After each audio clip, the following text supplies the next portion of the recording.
the wake-up call. He collapsed right in the middle of a packed courtroom. He was one of this country's most distinguished trial lawyers. He was also a man well known for the $3,000 Italian suits which draped his well-fed frame, as for his remarkable string of legal victories. I simply stood there, paralyzed by the shock of what I had just witnessed. The great Julian Mantle had been reduced to a victim and was now squirming on the ground like a helpless infant, shaking and shivering like a maniac. I had known Julian for 17 years. We had first met when I was a young law student hired as a summer research intern. Back then, he'd had it all. He was a brilliant, handsome, and fearless trial attorney with dreams of greatness. Julian was the firm's young star. He was tough, hard-driving, and willing to work 18-hour days for the success he believed was his destiny. Julian's outrageous courtroom theatrics regularly made the front pages of the newspapers. His extracurricular activities were probably as well known. Late-night visits to the city's finest restaurants with sexy young fashion models, or reckless drinking escapades became the stuff of legend. I still can't figure out why he picked me to work with him on that sensational murder case he was to argue that first summer. Though I had graduated from Harvard Law School, his alma mater, I certainly wasn't the brightest intern at the firm. At Julian's invitation, I stayed on at the firm as an associate, and a lasting friendship quickly developed between us. I will admit that he wasn't the easiest lawyer to work with. Serving as his junior was often an exercise in frustration, leading to more than a few late-night shouting matches. However, beneath his crusty exterior was a person who clearly cared about people. No matter how busy he was, he would always ask about Jenny, the woman I still call my bride. On finding out that I was in a financial squeeze, Julian arranged for me to receive a generous scholarship. Sure, he could play hardball with the best of them, but he never neglected his friends. The real problem was that Julian was obsessed with work. For the first few years, he justified his long hours by saying that he was doing it for the good of the firm. As time passed, Julian's reputation for brilliance spread and his workload continued to increase. In his rare moments of quiet, confided that he could no longer sleep for more than a couple of hours without waking up feeling guilty that he was not working on a file. It soon became clear to me that he was being consumed by the hunger for more prestige, more glory, and more money. As expected, Julian became enormously successful.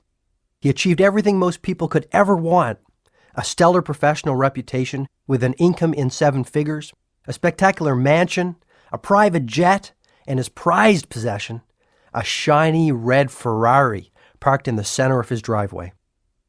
At 53 years of age, Julian looked as if he was in his late 70s. His face was a mass of wrinkles, a less than glorious tribute to his take-no-prisoners approach to life in general, and to the tremendous stress of his out-of-balance lifestyle in particular. His late-night dinners in expensive French restaurants, smoking thick Cuban cigars and drinking cognac after cognac had left him embarrassingly overweight. He constantly complained that he was sick and tired of being sick and tired. Julian's once enthusiastic nature had been replaced by a deathly somberness. Personally, I think that his life had lost all sense of purpose. Almost every day he would tell me that he felt no passion for what he was doing and was enveloped by emptiness. Julian said that as a young lawyer, he really loved the law. The law's complexities and intellectual challenges had kept him spellbound and full of energy. Its power to effect social change inspired and motivated him. That vision gave his life meaning. It gave him a purpose, and it fueled his hopes. There was even more to Julian's undoing than a rusty connection to what he did for a living. He had suffered some great tragedy before I had joined the firm. Something truly unspeakable had happened to him, but I couldn't get anyone to open up about it. Whatever this deep, dark secret was, I had a suspicion that it in some way was contributing to Julian's downward spiral. Sure, I was curious, but most of all, I wanted to help him. He was not only my mentor, he was my best friend. And then it happened. This massive heart attack brought the brilliant Julian Mantle back down to earth and reconnected him to his mortality. The mysterious visitor. It was an emergency meeting of all of the firm's members. Old Man Harding was the first to speak to the assembled mass. "I'm afraid I have some very bad news. Julian Mantle suffered a severe heart attack in court yesterday. He is currently in the intensive care unit, but his physicians have informed me that his condition is now stabilized and he will recover. However, Julian has made a decision to leave our family and to give up his law practice. He will not be returning to the firm. I was shocked. I knew he was having his share of troubles, but I never thought he would quit. As well, after all we had been through, I thought he would at least have the courtesy to tell me this personally. He wouldn't even see me at the hospital. Maybe I reminded him of the life he wanted to forget. Who knows? I'll tell you one thing, though. It hurt. That whole episode was just over 3 years ago. Last I heard, Julian had headed off to India on some kind of expedition. He told one of the partners that he wanted to simplify his life and that he needed some answers and hoped he would find them in that mystical land. He sold his mansion and his plane. He had even sold his Ferrari. As those 3 years passed, I changed from an overworked young lawyer to a jaded, somewhat cynical older lawyer. My wife Jenny and I had a family. Eventually, I began my own search for meaning. I think it was having kids that did it. My dad said it best when he said, "John, on your deathbed you will never wish you spent more time at the office." So I started spending a little bit more time at home. I settled into a pretty good, if ordinary, existence. I joined the Rotary Club and played golf on Saturdays to keep my partners and clients happy. But I must tell you, in my quiet moments, I often thought of Julian. No one had received even a postcard from him since he left for his self-imposed exile from the law. A knock on my door about 2 months ago offered the first answers to some of my questions. I had just met with my last client on a grueling day when Genevieve, my brainy legal assistant, popped her head into my office. "There's someone here to see you, John. He says it's urgent, and he will not leave until he speaks with you." For an instant, I considered calling security, but realizing that this might be someone in need, I assumed a more forgiving posture. "Okay, send him in. I probably could use the business anyway." The door to my office opened slowly. At last it swung fully open, revealing a smiling man in his mid-30s. He was tall, lean, and muscular, radiating an abundance of vitality and energy. But there was more to my visitor than his youthful good looks. An underlying peacefulness gave him an almost divine presence. And his eyes, piercing blue eyes that sliced clear through me. The young man continued to look at me, much as the smiling Buddha might have looked upon a favored pupil. After a long moment of uncomfortable silence, he spoke in a surprisingly commanding tone.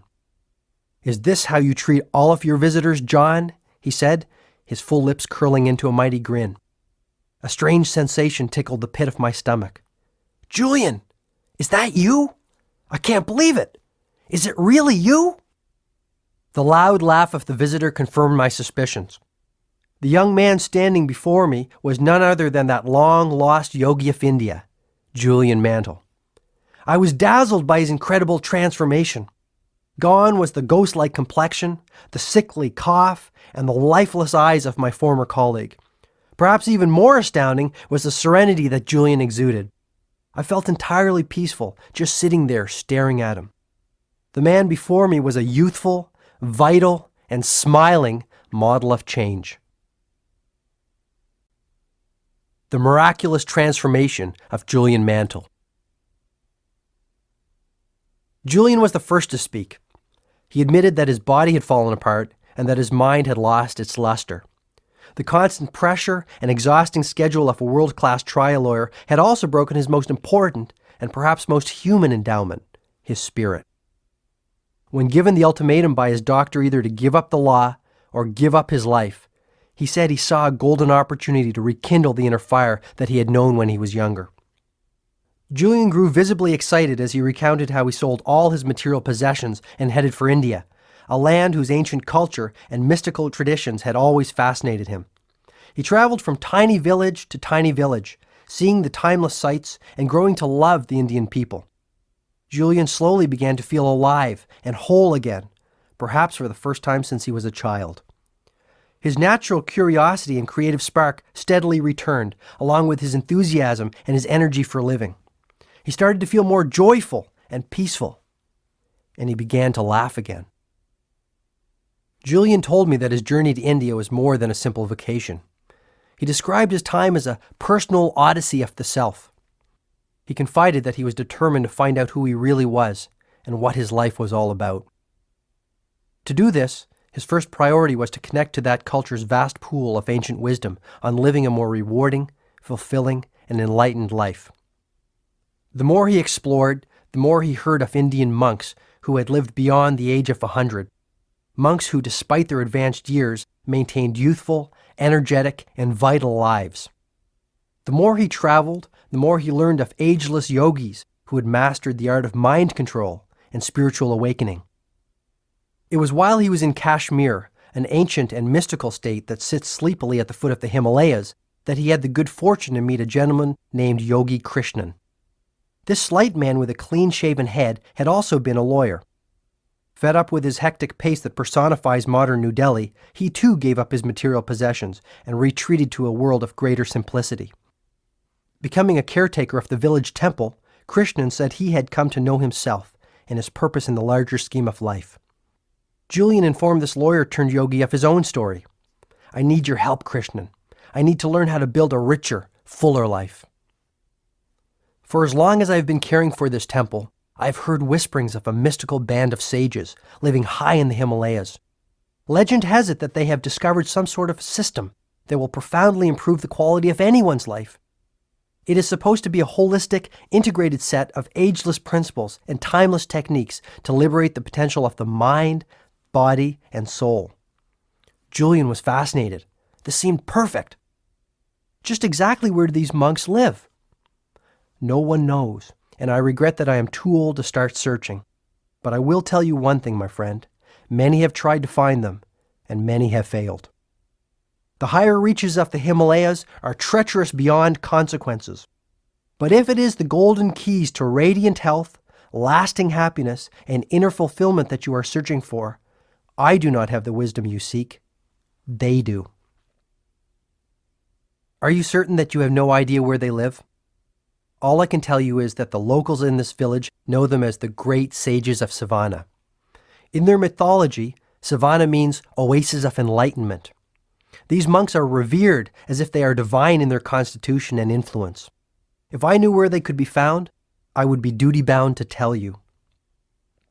The next morning, Julian set out to the lost land of Savannah. The first few days were easy. Sometimes he would catch up to one of the cheerful citizens of the village walking on one of the footpaths. At other times, he hiked alone. The majesty of the snow-capped peaks of the Himalayas made his heart beat faster, and for one moment took his breath away. The fresh mountain air cleared his mind and energized his spirit. At once he felt joyous, exhilarated, and carefree. It was here, high above the humanity below, that Julian slowly ventured out of the cocoon of the ordinary and began to explore the realm of the extraordinary. It was while he was soaking in the gifts of nature's intelligence that something startling happened. From the corner of his eye, he saw another figure, dressed strangely in a long, flowing red robe, topped by a dark blue hood slightly ahead of him on the path. Julian was astonished to see anyone in this isolated spot that had taken him 7 treacherous days to reach. He yelled out to his fellow traveler. The figure refused to respond and accelerated his pace along the path they were both climbing. Soon the mysterious traveler was running, his red robe dancing gracefully behind him. "Please, friend, I need your help to find Savannah," yelled Julian. "I've been traveling for 7 days with little food and water. I think I'm lost." The figure came to an abrupt stop. Julian approached cautiously while the traveler stood remarkably still and silent. His head did not move, his hands did not move, and his feet kept their place. Julian gazed at the traveler with an intense curiosity. A quick burst of a sunbeam revealed that it was a man's face under the loosely fitting hood. Though he was at least his own age, there were very striking features of this person which left Julian mesmerized. His eyes were cat-like and so penetrating that Julian was forced to look away. His olive-complexioned skin was supple and smooth. His body looked strong and powerful.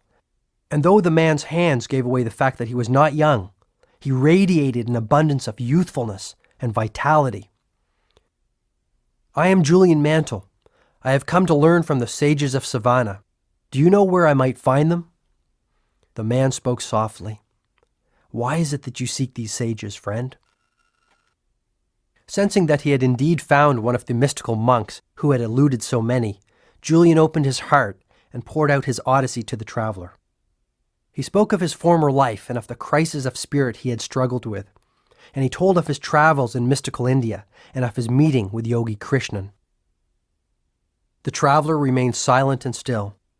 It was not until Julian spoke of his burning, almost obsessive desire to acquire the ancient principles of enlightened living that the man spoke again. Placing an arm on Julian's shoulder, the man said gently, "If you truly have a heartfelt desire to learn the wisdom of a better way, then it is my duty to help you. I am indeed one of those sages that you have come so far in search of. If you like, you may come with me as my guest to our temple. My brothers and sisters will welcome you with open arms. We will work together to teach you the ancient principles and strategies that our ancestors have passed down through the ages. Before I take you into our private world, I must request one promise from you. Upon learning these timeless truths, you must return to your homeland in the West and share this wisdom with all those who need to hear it. Though we are isolated in these magical mountains, we are aware of the turmoil your world is in. Good people are losing their way. You must give them the hope that they deserve. More importantly, you must give them the tools to fulfill their dreams. This is all I ask." Julian instantly accepted the sage's terms.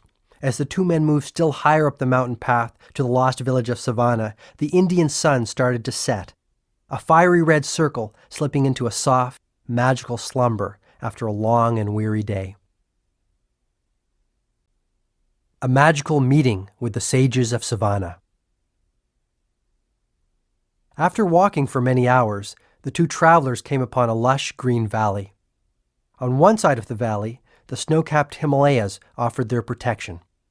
On the other, a thick forest of pine trees sprouted. The sage looked at Julian and smiled gently. "Welcome to the nirvana of Savannah." The two then descended into the thick forest which formed the floor of the valley. The smell of pine and sandalwood wafted through the cool, crisp mountain air. Julian, now barefoot to ease his aching feet, felt the damp moss under his toes. He was surprised to see the richly colored orchids and a host of other lovely flowers dancing among the trees. After walking for about 15 more minutes, the two men reached a clearing. Before him was a sight that even the worldly wise and rarely surprised Julian Mantle could never have imagined. A small village made solely out of what appeared to be roses. At the center of the village was a tiny temple made of red, white, and pink flowers, held together with long strands of multicolored string and twigs. The little huts which dotted the remaining space appeared to be the austere homes of the sages. These were also made of roses. Julian was speechless. Julian's traveling companion now revealed that his name was Yogi Raman.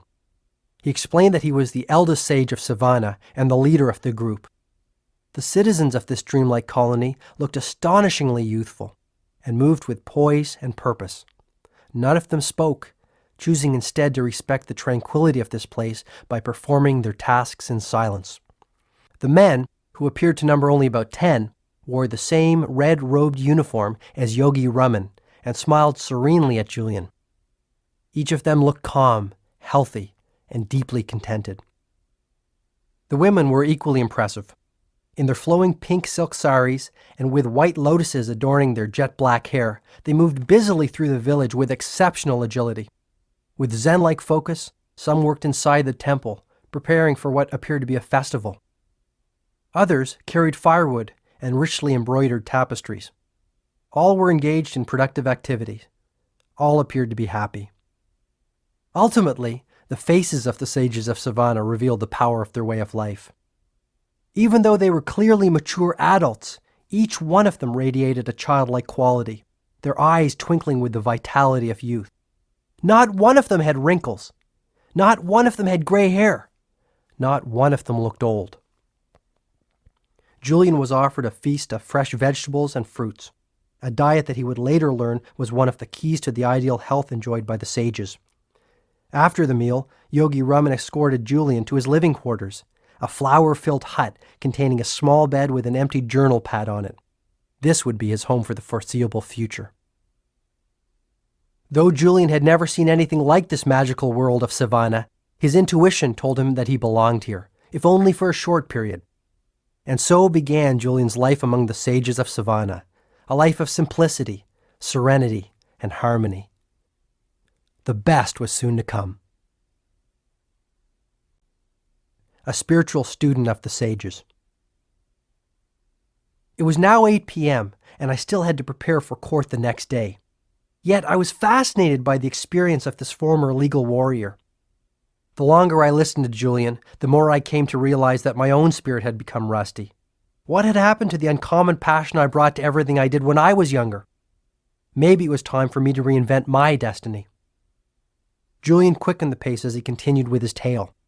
He told me how his desire for knowledge, coupled with his sharp intellect, had made him a well-loved member of the Savannah community. As a mark of their affection for Julian, the monks eventually made him an honorary member of their band and treated him like an integral part of their extended family. Eager to expand his knowledge of the workings of the mind, body, and soul, and to attain self-mastery, Julian spent literally every waking moment under the tutelage of Yogi Raman. The sage became more like a father to Julian than a teacher. It was clear that this man had the accumulated wisdom of many lifetimes, and most happily, he was willing to share it with Julian. Beginning before dawn, Yogi Raman would sit with his enthusiastic student and fill his mind with insights on the meaning of life and little-known techniques for living with greater vitality, creativity, and fulfillment. He taught Julian ancient principles anyone could use to live longer, stay younger, and grow far happier. Julian also learned how the twin disciplines of personal mastery and self-responsibility would keep him from returning to the chaos of crisis that had characterized his life in the West. Julian said that the first indications of his personal expansion came after only 3 weeks in Savannah. He also said that his new lifestyle and the new habits associated with it started to have a profound effect on his inner world. Within a month of applying the principles and techniques of the sages, he had begun to cultivate the deep sense of peace and inner serenity that had eluded him. He became more joyful and spontaneous, growing more energetic and creative with each passing day. After pausing as if to express disbelief at his own tale, Julian grew philosophical. I've realized that the world, and that includes my inner world, is a very special place. I have learned that self-mastery and the consistent care for one's mind, body, and soul are essential to finding one's highest self and living the life of one's dreams. How can you care for others if you cannot even care for yourself? I can't love you if I cannot love myself, he offered. Suddenly, Julian grew flustered. I have never opened my heart to anyone like this before. It is just that I experienced such a catharsis up in those mountains, such a spiritual awakening to the powers of the universe, that I feel others need to know what I know. Noticing it was getting late, Julian quickly told me he would take his leave and bid me adieu. I'll be back, my friend. You have your work to do, and I have some private matters that need to be taken care of. Just tell me one thing. Will the methods you learned in Savannah work for me? When the student is ready, the teacher appears, came the swift reply. You, along with so many others, are ready for the wisdom I now have the privilege of holding. I will meet you again tomorrow night, this time at your house. Then I'll tell you all you need to know to put far more living into your life. And with that, the master litigator turned enlightened yogi of the East was gone. The wisdom of personal change. True to his word, Julian showed up at my house the next evening. He still embodied radiant health and exuded a wonderful sense of calm. It was what he was wearing that made me a little uncomfortable. Adorning his obviously supple body was a long red robe topped by an ornately embroidered blue hood. Greetings, my friend, Julian offered enthusiastically. Greetings. Don't look so alarmed. What did you expect me to wear? Armani? We both started to laugh, softly at first. Soon our giggles had turned into guffaws. Julian certainly had not lost that wicked sense of humor. As we relaxed in my cluttered but comfortable living room, I couldn't help but notice the ornate necklace of wooden prayer beads dangling from his neck. What are those? They're really beautiful. More about these later, he said. We have much to talk about tonight. Let's get started. I could hardly get anything done at work today. I was so excited about our meeting. Julian immediately started to reveal more about his personal transformation and the ease with which it was effected. He told me of the ancient techniques he had learned for mind control and for erasing the habit of worry. Though the conviction with which he spoke was clear, I began to grow skeptical. Was I the victim of some prank? This could not be real. Come on, Julian, stop pulling my leg. This whole story is starting to smack of one of your gags, I suggested, breaking into my best fear grin. Julian remained calm and patient. Spotting the pot of tea I had left on the table next to him, he started to pour into my waiting cup. He poured until the cup was full, but then he kept on pouring. Tea started to trickle down the sides of the cup and into the saucer. Julian, what are you doing? My cup is overflowing. No matter how hard you try, no more will go in. He looked at me for a long moment. Please don't take this the wrong way. I really respect you, John. However, just like this cup, you seem full of your own ideas. And how can any more go in until you first empty your cup? I was struck by the truth of his words. My many years in the conservative legal world, doing the same things every day with the same people who thought the same thoughts every day, had filled my cup to the brim. Okay, I see your point, I admitted. Perhaps all my years as a trial lawyer have made me a hardened skeptic. From the minute I saw you yesterday, something deep inside me told me that your transformation was genuine. Maybe I just didn't want to believe it. John, tonight is the first night of your new life. I simply ask that you think deeply about the wisdom and strategies that I will share with you and apply them with conviction for a period of 1 month. You will experience changes within the workings of your mind, body, and even your soul that will astonish you. A lasting sense of well-being and balance will swiftly return to your life. Wow! The advice of the sages is just as current today as it was 5,000 years ago. It will not only enrich your inner world, it will enhance your outer world and make you far more effective in all that you do. Most importantly, it will work for anyone. But before I share this knowledge with you, I must ask you for a promise. Once you see the power of the strategies and skills shown to me by the sages of Savannah, you must make it your mission to pass this wisdom on to others who will benefit from this knowledge. By agreeing to do this, you will help me fulfill my own pact with Yogi Raman. I agreed without reservation. Julian began to teach me the system he had come to consider as sacred. At the heart of the Savannan system were 7 basic virtues, 7 fundamental principles which embodied the keys to self-leadership, personal responsibility, and spiritual enlightenment. Julian told me that Yogi Raman was the first to share the 7 virtues with him after a few months in Savannah. On a clear night, Raman knocked softly on the door of Julian's hut. In the voice of a gentle guide, he spoke his mind. Since you have arrived, you have opened yourself up to our traditions and embraced them as your own. Tonight, on the eve of your 3rd month in Savannah, I will begin to share the inner workings of our system with you, not only for your benefit, but for the benefit of all those in your part of the world. I feel grateful that all I have learned over many years of silent contemplation will live within you. I looked at Julian and noticed that his eyes were now shut, as if he were transporting himself back to this fairy tale land that had showered the blessing of knowledge on him. Yogi Raman told me that the 7 virtues for a life overflowing with inner peace, joy, and a wealth of spiritual gifts were contained within a mystical fable. This fable was the essence of it all. He asked me to shut my eyes, as I have now done, here on the floor of your living room. He then told me to picture the following scene in my mind's eye. You are sitting in the middle of a magnificent, lush green garden. This garden is filled with the most spectacular flowers you have ever seen. The environment is supremely tranquil and silent. Savor the sensual delights of this garden and feel as if you have all the time in the world to enjoy this natural oasis.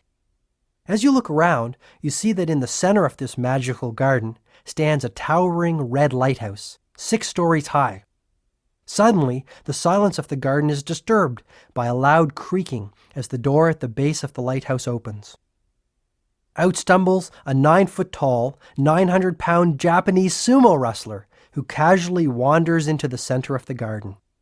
It gets better, chuckled Julian. The Japanese sumo wrestler is naked. Well, actually, he's not totally naked. He has a pink wire cable covering his private parts. As the sumo wrestler starts to move around the garden, he finds a shiny gold stopwatch which someone had left behind many years earlier. He slips on it and falls to the ground with an enormous thud. The sumo wrestler is rendered unconscious and lies there, silent and still. Just when you think he has taken his last breath, the wrestler awakens, stirred by the fragrance of some fresh yellow roses blooming nearby. Energized, the wrestler jumps swiftly to his feet and intuitively looks to his left. He is startled by what he sees. Through the bushes at the very edge of the garden, he observes a long, winding path covered by millions of sparkling diamonds. Something seems to instruct the wrestler to take the path, and to his credit, he does. This path leads him down the road of everlasting joy and eternal bliss. After hearing this strange tale, Julian told me he was disappointed. He had expected to hear something earth-shattering, wisdom that would stir him to action and perhaps even move him to tears. Yogi Raman detected this and said, "At first it might seem to be frivolous and perhaps even childish, but I assure you that every element of the fable embodies a timeless principle for radiant living and has great depth of meaning. The garden, the lighthouse, the sumo wrestler, the pink wire cable, the stopwatch, the roses, and the winding path of diamonds are symbols of the 7 timeless virtues for an enlightened life. I can also assure you that if you remember this little story and the fundamental truths that it represents, you will carry within you all that you need to know to raise your life to its highest level. You will have all the information and strategies you will need to profoundly influence the quality of your life and the lives of all those you touch. And when you apply this wisdom on a daily basis, you will change mentally, emotionally, physically, and spiritually." A most extraordinary garden. In the fable, the garden is a symbol for the mind, said Julian. If you care for your mind, if you nurture it and cultivate it, just like a fertile, rich garden, it will blossom far beyond your expectations. But if you let the weeds take root, lasting peace of mind and deep inner harmony will always elude you. Look at the toxic waste that most people put into the fertile garden of their minds every single day. The worries and anxieties, the fretting about the past, the brooding over the future, and those self-created fears that wreak havoc within your inner world. Worry drains the mind of much of its power, and sooner or later, it injures the soul. To live life to the fullest, you must stand guard at the gate of the garden of your mind, and let only the best information enter. You truly can't afford the luxury of a negative thought, not even one. The most joyful, dynamic, and contented people of this world are no different from you or me in terms of their makeup. However, the ones who do more than just exist, the ones who fan the flames of their human potential and truly savor the magical dance of life, do different things than those whose lives are ordinary. Foremost among the things they do is adopt a positive paradigm about their world and all that is in it. The way you think stems from habit, pure and simple, Julian continued with conviction. I have learned that even the best conditioned thinkers are using only 1/100th of 1% of their mental reserves. In Savannah, the sages dared to explore the untapped potential of their mental capacity on a regular basis, and the results were astounding. Yogi Raman, through regular and disciplined practice, had conditioned his mind so that he was able to slow down his heartbeat at will. He had even trained himself to go for weeks without sleep. While I would never suggest that these should be goals for you to aspire to, I do suggest that you start to see your mind for what it is, nature's greatest gift. My teacher was growing more excited by the moment. His eyes seemed to twinkle as he spoke of the magic of the mind and the wealth of goodness it would surely bring. There is no such thing as objective reality or the real world. There are no absolutes. An event that appears to be a tragedy to one might reveal the seeds of unlimited opportunity to another. What really separates people who are habitually upbeat and optimistic from those who are consistently miserable is how the circumstances of their life are interpreted and processed. And it all starts with using your mind more effectively? Exactly, John. All success in life, whether material or spiritual, starts with that 12-pound mass sitting between your shoulders. Your outer world reflects the state of your inner world. By controlling the thoughts that you think and the way you respond to the events of your life, you begin to control your destiny. This makes so much sense, Julian. I guess my life has become so busy that I have never taken the time to think about these things. When I was in law school, my best friend Alex used to love reading inspirational books. He said that they kept him motivated and energized in the face of our crushing workload. I remember him telling me that one of them said that the Chinese character for crisis is comprised of two sub-characters, one that spells danger and another that spells opportunity. I guess that even the ancient Chinese knew that there is a bright side to the darkest circumstance if you have the courage to look for it. Yogi Raman put it this way: there are no mistakes in life, only lessons. There is no such thing as a negative experience, only opportunities to grow, learn, and advance along the road of self-mastery. From struggle comes strength. Even pain can be a wonderful teacher. Pain? I protested. Absolutely. To transcend pain, you must first experience it. Or to put it another way, how can you really know the joy of being on the summit of the mountain unless you have first visited the lowest valley? Get my point? To savor the good, one must know the bad? Yes, but I suggest that you stop judging events as either positive or negative. Rather, simply experience them, celebrate them, and learn from them. Once you consistently apply this principle to your daily life and start to condition your mind to translate every event into a positive, empowering one, you will banish worry forever. You will stop being a prisoner of your past. Instead, you will become the architect of your future. Okay, I understand the concept. What else might a humble, middle-class lawyer do to improve things? First of all, begin to live out of the glory of your imagination, not your memory. Run that one by me again? You see, things are always created twice. First in the workshop of the mind, and then, and only then, in reality. I call the process blueprinting, because anything you create in your outer world began as a simple blueprint in your inner world, on the lush picture screen of your mind. When you learn to take control of your thoughts and vividly imagine all that you desire from this worldly existence in a state of total expectancy, dormant forces will awaken inside you. You will begin to unlock the true potential of your mind to create the kind of magical life that I believe you deserve. From tonight onwards, forget about the past. Dare to dream that you are more than the sum of your current circumstances. Expect the best. You will be astonished at the results. I began to reflect on my own life. When I was a kid, I dreamed such great dreams. Often, I visualized myself as a sports hero or a business tycoon. I really believed that I could do, have, or be whatever I wanted to be. There were no limits on what my future could bring. I honestly don't think I felt that kind of freedom and joy for 15 years. What happened? Perhaps I lost sight of my dream when I became an adult and resigned myself to acting the way adults were supposed to act. Maybe I lost sight of them when I went to law school and started talking like lawyers were supposed to talk. In any event, that evening with Julian at my side made me resolve to stop spending so much time making a living and to spend far more time creating a life. Looks like I have you thinking about your life also, Julian observed. Start thinking about your dreams for a change, just like when you were a little child. Start to revere life again and celebrate all of its wonders. Julian then reached into the depths of his robe and pulled out a little card. One day, while Yogi Raman and I were walking along a quiet mountain path, I asked him who his favorite philosopher was. He told me that he had many influences in his life, and it was difficult for him to single out any one source for his inspiration.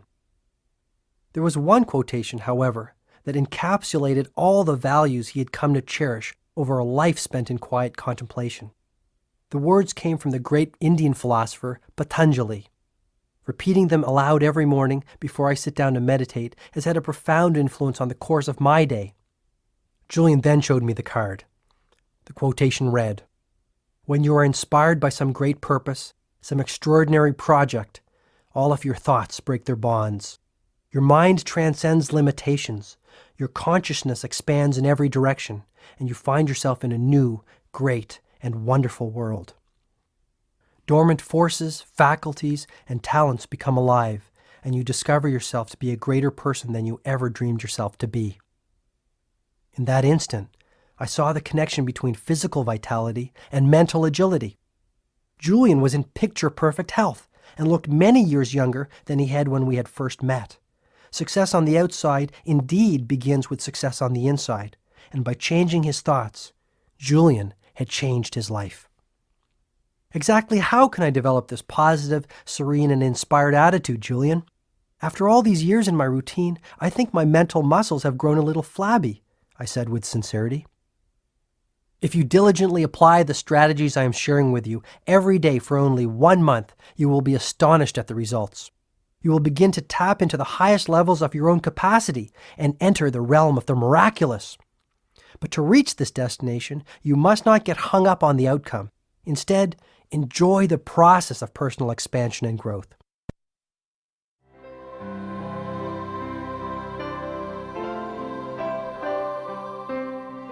Julian added softly, "Before I give you the precise methods passed on to me by the sages of Savannah, I must first share a couple of key principles.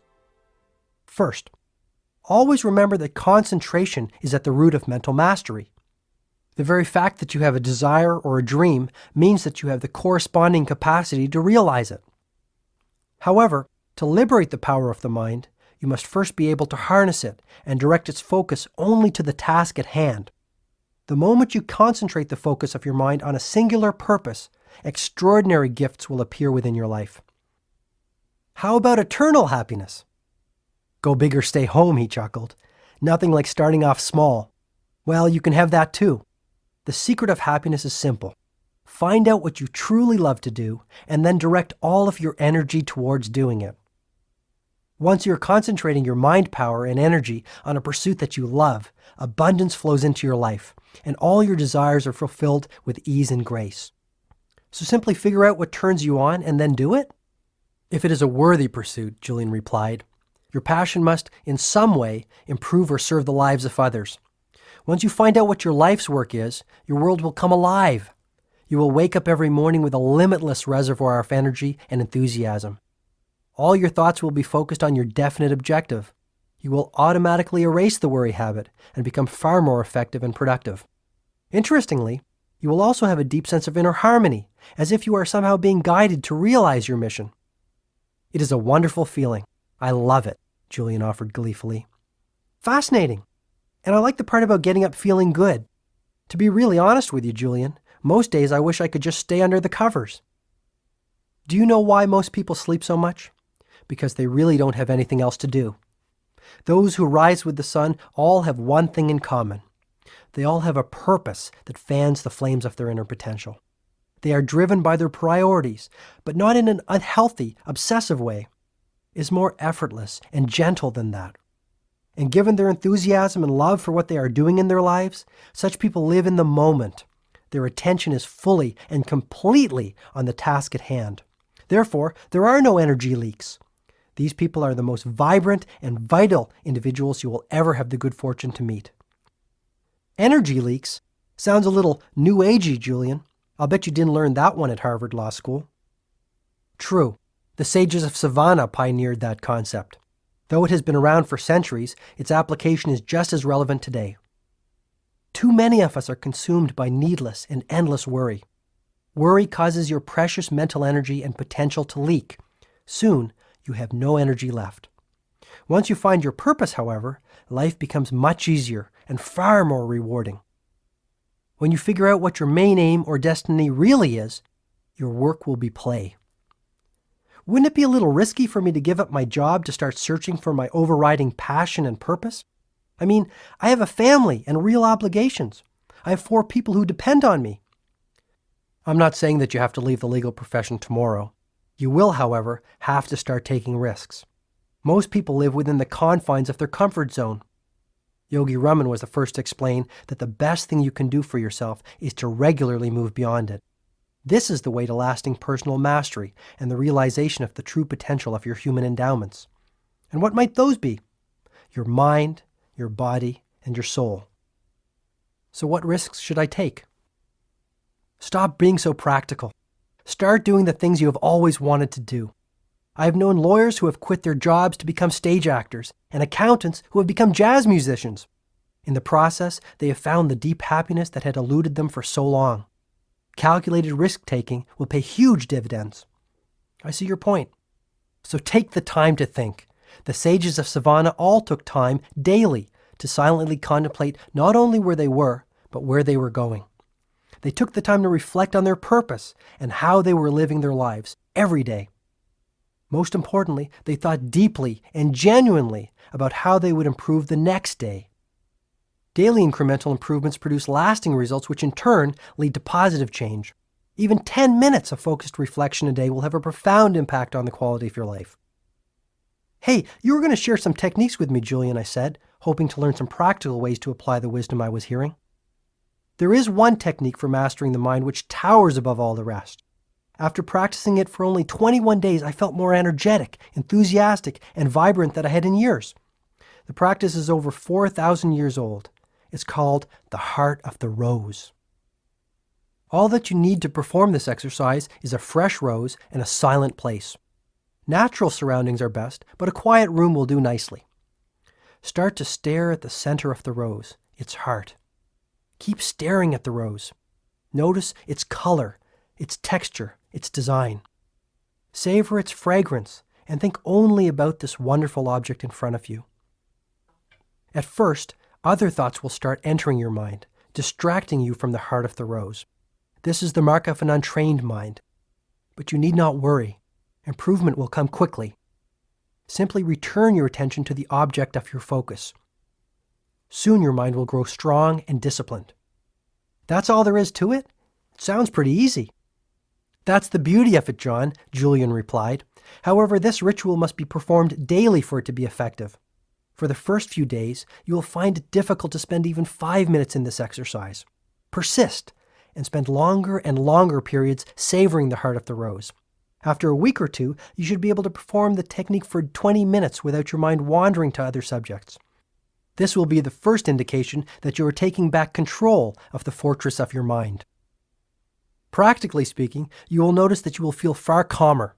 You will have taken a significant step towards erasing the worry habit that plagues most of the population, and you will enjoy more energy and optimism.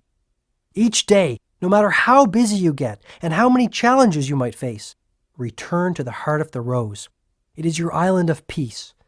Never forget that there is power in silence and in stillness. Stillness is the stepping stone to connecting with the universal source of intelligence that throbs through every living being. Julian continued to reveal what he had learned in Savannah. Another particularly good technique is based on what Yogi Raman called opposition thinking. I learned that under the grand laws of nature, the mind can only hold one thought at any one time. Try it yourself, John. You will see that it's true. I did try it, and it is true. Using this little-known information, anyone can easily create a positive, creative mindset within a short period. The process is straightforward. When an undesirable thought occupies the focal point of your mind, immediately replace it with an uplifting one. This is where the prayer beads around my neck come in, Julian added with rising enthusiasm. Every time I catch myself thinking a negative thought, I take this necklace off and remove another bead. These beads of worry go into a cup I keep in my knapsack. Together, they serve as gentle reminders that I still have a distance to travel on the road to mental mastery and responsibility over the thoughts that fill my mind. Hey, that's a great one. This is really practical stuff. I have never heard anything quite like it. Tell me more about this philosophy of opposition thinking. Let's say you've had a tough day in court. The judge disagreed with your interpretation of the law. The litigator on the other side belonged in a cage, and your client was more than a little annoyed with your performance. You come home and fall into your favorite chair, full of gloom. Step 1 is to become aware that you are thinking these uninspiring thoughts. Self-knowledge is the stepping stone to self-mastery. Step 2 is to appreciate once and for all that just as easily as you allowed those gloomy thoughts to enter, you can replace them with cheerful ones. So think of the opposite of gloom. Concentrate on being cheerful and energetic. Feel that you are happy. Perhaps you might even start to smile. Move your body as you do when you are joyful and full of enthusiasm. Sit up straight and breathe deeply and train the power of your mind on positive thoughts. You will notice a remarkable difference in the way you feel within minutes. If you keep up your practice of opposition thinking, applying it to every negative thought that habitually visits your mind, within weeks you will see that they no longer hold any power. Julian continued his explanation. Thoughts are vital, living things, little bundles of energy, if you will. A strong, disciplined mind, which anyone can cultivate through daily practice, can achieve miracles. I never saw thoughts as living things, Julian, I replied, amazed at this discovery. The sages of Savannah firmly believed that one should think only sattvic, or pure thoughts. If even one impure thought entered the temple of their minds, they would punish themselves by traveling many miles to an imposing waterfall and standing under the ice-cold water until they could no longer bear the frigid temperature. I thought you told me these sages were wise. Standing under an ice-cold waterfall for thinking one little negative thought strikes me as extreme behavior. Julian was lightning fast in his response. John, I'll be blunt. You truly cannot afford the luxury of even one negative thought. A worrisome thought is like an embryo. It starts off small, but grows and grows. Soon it takes on a life of its own. The sages of Savannah had a wonderful way to ensure that their thoughts were pure and wholesome. This technique was also highly effective in manifesting their desires, however simple, into reality. The method will work for anyone. The technique was known to the sages as the secret of the lake. To apply it, these teachers would rise at 4 a.m., as they felt that the early morning possessed magical qualities from which anyone could benefit. The sages would then travel along a series of steep, narrow mountain paths, which eventually led them to the lower reaches of the region they inhabited.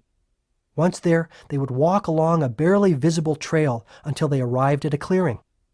At the edge of the clearing was an aqua-blue lake covered by thousands of tiny white lotuses. The water of the lake was strikingly still and calm. It was a truly miraculous sight. The sages told me that this lake had been a friend to their ancestors over the ages. Julian explained that the sages would look into the waters of the still lake and envision their dreams becoming reality. If it was the virtue of discipline they wished to cultivate within their lives, they would picture themselves getting up at dawn, performing their rigorous physical regimen without fail, and spending days in silence to enhance their willpower. If it was courage they desired, they would picture themselves acting with strength in a moment of crisis and challenge. You see, John, the mind works through pictures. Pictures affect your self-image, and your self-image affects the way you feel, act, and achieve. When you run inspiring, imaginative pictures through the movie screen of your mind, wonderful things start to happen in your life. You must spend some time every day, even if it is just a few minutes, in the practice of creative envisioning. See yourself as you want to be, whether this means serving as a great judge, a great father, or a great citizen of your community. Do I have to find a special lake to apply the secret of the lake? I asked innocently. No, you can practice this method in your own living room, or even at your office if you really want to. Shut the door, hold all calls, and close your eyes. Then take a few deep breaths. You will notice that after 2 or 3 minutes you will start to feel relaxed. Next, visualize mental pictures of all you want to be, to have, and to attain in your life. If you want to be the world's best father, envision yourself laughing and playing with your kids, responding to their questions with an open heart. Picture yourself acting gracefully and lovingly in a tense situation. Mentally rehearse the way you will govern your actions when a similar scene unfolds on the canvas of reality. The magic of visualization can be applied to so many situations. Consistent use of this method will also bring you financial rewards along with an abundance of material gain, if this is important to you. Understand once and for all that your mind has magnetic power to attract all that you desire into your life. Once you start to experience the joy this ancient technique brings, you will realize the infinite potential of your mind and begin to liberate the storehouse of ability and energy that currently sleeps within you. It was as if Julian was speaking a foreign tongue. I had never heard anyone speak of the power of imaging and its profound effects on every aspect of one's world. Yet, deep inside, I had faith in what Julian was saying. But doing these exercises at the office, Julian, my partners think I'm strange enough as it is. Do not be concerned with the judgment of others as long as you know what you are doing is right. You can do whatever you want to do as long as it is correct according to your conscience and your heart. Never be ashamed of doing that which is right. Decide on what you think is good, and then stick to it. It was now 7 minutes past midnight. Remarkably, I didn't feel the least bit tired. When I shared this with Julian, he smiled once again. You have learned yet another principle for enlightened living. When you consistently direct your mind to live in the present, you will always have boundless energy, no matter what time the clock reflects. Kindling the inner fire. John, I'd like to continue to share the elements of Yogi Raman's fable with you, but I must confirm something. We are living in a very troubled world. Negativity pervades it, and many in our society are like floating ships without rudders, weary souls searching for a lighthouse that will keep them from crashing against the rocky shores. You must serve as a captain of sorts. I'm placing my trust in you to take the message of the sages of Savannah to all those who need to hear it. After consideration, I promised Julian with conviction that I would accept this assignment. He then continued passionately. The beauty of the whole exercise is that as you strive to improve the lives of others, your own life will be elevated into its highest dimensions. This truth is based on an ancient paradigm for extraordinary living. I'm all ears. Basically, the sages of the Himalayas guided their lives by a simple rule. He who serves the most reaps the most, emotionally, physically, mentally, and spiritually. This is the way to inner peace and outer fulfillment. I once read that people who study others are wise, but those who study themselves are enlightened. Here, perhaps for the first time, I saw a man who truly knew himself, perhaps his highest self. This brings me to the lighthouse, said Julian, remaining focused on the task at hand. I was wondering how that fit into Yogi Raman's fable. You will recall that in the middle of the garden stood a magnificent lighthouse. This symbol will remind you of yet another ancient principle for enlightened living.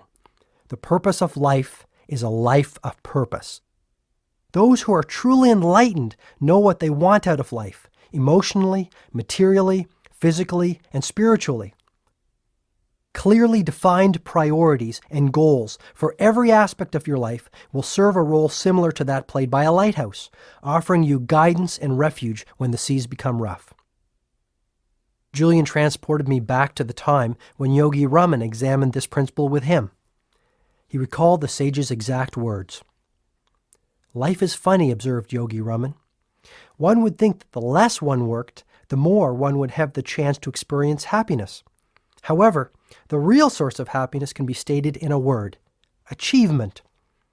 Lasting happiness comes from steadily working to accomplish your goals and advancing confidently in the direction of your life's purpose. Workaholic monks? Quite the opposite. While the sages were tremendously productive people, their productivity was not of the frenetic type. Instead, it was of the peaceful, focused, Zen-like kind. The sages of Savannah did not waste time. Their collective conscience told them that their lives had a purpose and they had a duty to fulfill.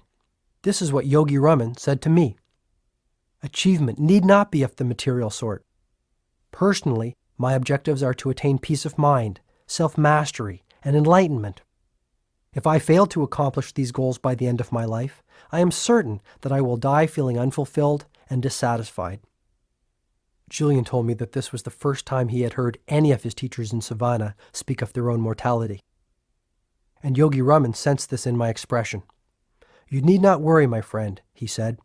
I have already lived past the age of 100 and have no plans for a quick exit. My point is simply that when you clearly know what aims you wish to achieve over the course of your life, be they material, emotional, physical, or even spiritual, and you spend your days accomplishing them, you will ultimately find eternal joy. Your life will be as delightful as mine, and you will come to know a splendid reality. But you must know your life's aim, and then manifest this vision into reality by consistent action. We sages call this dharma, which is the Sanskrit word for life's purpose. Lifelong contentment will come from the fulfillment of my dharma, I asked. Most certainly. Dharma is based upon the ancient principle that says each one of us has a heroic mission while we walk this earth. We have all been granted a unique set of gifts and talents that will readily allow us to realize this life work. The key is to discover them, and in doing so, discover the main objective of your life. Over the course of the next few hours, I learned from Julian that all highly developed, fully actualized people understand the importance of exploring their talents, uncovering their personal purpose, and then applying their human gifts in the direction of this calling. The key is to have the discipline and vision to see your heroic mission and to ensure that it serves other people while you realize it. Is this a form of goal setting? Goal setting is the starting point, said Julian. Mapping out your objectives and your goals releases the creative juices which get you on the path of your purpose. Believe it or not, Yogi Raman and the other sages were very hot on goals. You're kidding. Highly effective monks who meditate all night and set goals all day? I love it. Yogi Raman said, people spend their whole lives dreaming of becoming happier, living with more vitality, and having an abundance of passion. Yet they do not see the importance of taking even 10 minutes a month to write out their goals and to think deeply about the meaning of their lives, their dharma. Goal setting will make your life magnificent. Your world will become richer, more delightful, and more magical. You see, Julian, our ancestors have taught us that setting clearly defined objectives for what we desire in our mental, physical, and spiritual world is critical to their realization. Anyone who wishes to improve the quality of their inner as well as their outer worlds would do well to take out a piece of paper and start writing out their life aims. At the very moment this is done, natural forces will come into play which start to transform these dreams into reality. What I was hearing fascinated me. When I was a football player in high school, my coach had constantly spoken of the importance of knowing what we wanted from every game. Our team wouldn't dream of stepping onto the playing field without a clear game plan that would lead us to victory. I wondered why, as I had grown older, I had never taken the time to develop a game plan for my own life. Maybe Julian and Yogi Raman had something here. What is so special about writing out your goals? How could such a simple act make such a difference? I asked. Julian was delighted.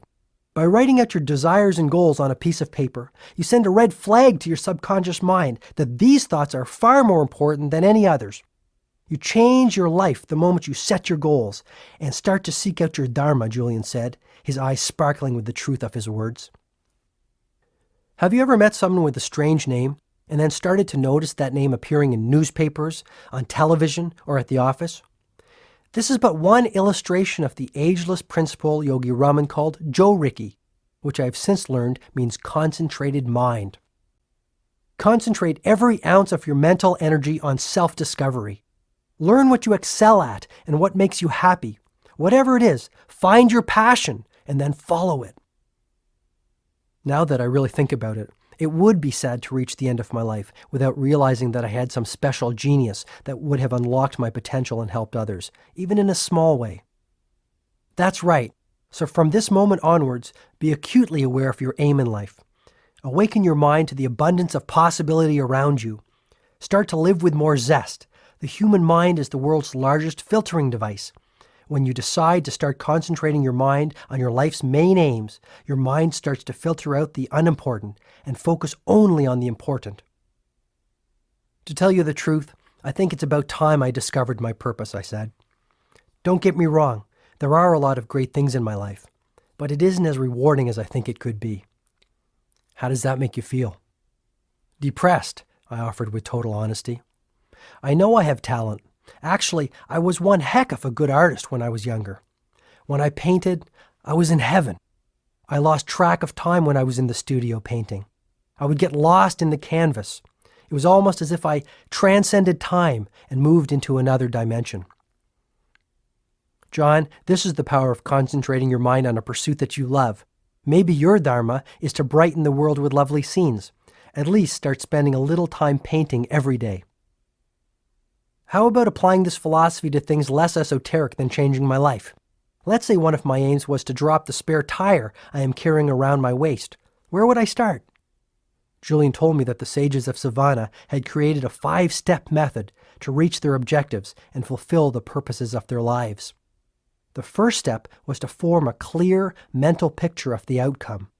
If this was to lose weight, every morning, just after I woke up, I was to envision myself as a lean, fit person, full of vitality and boundless energy.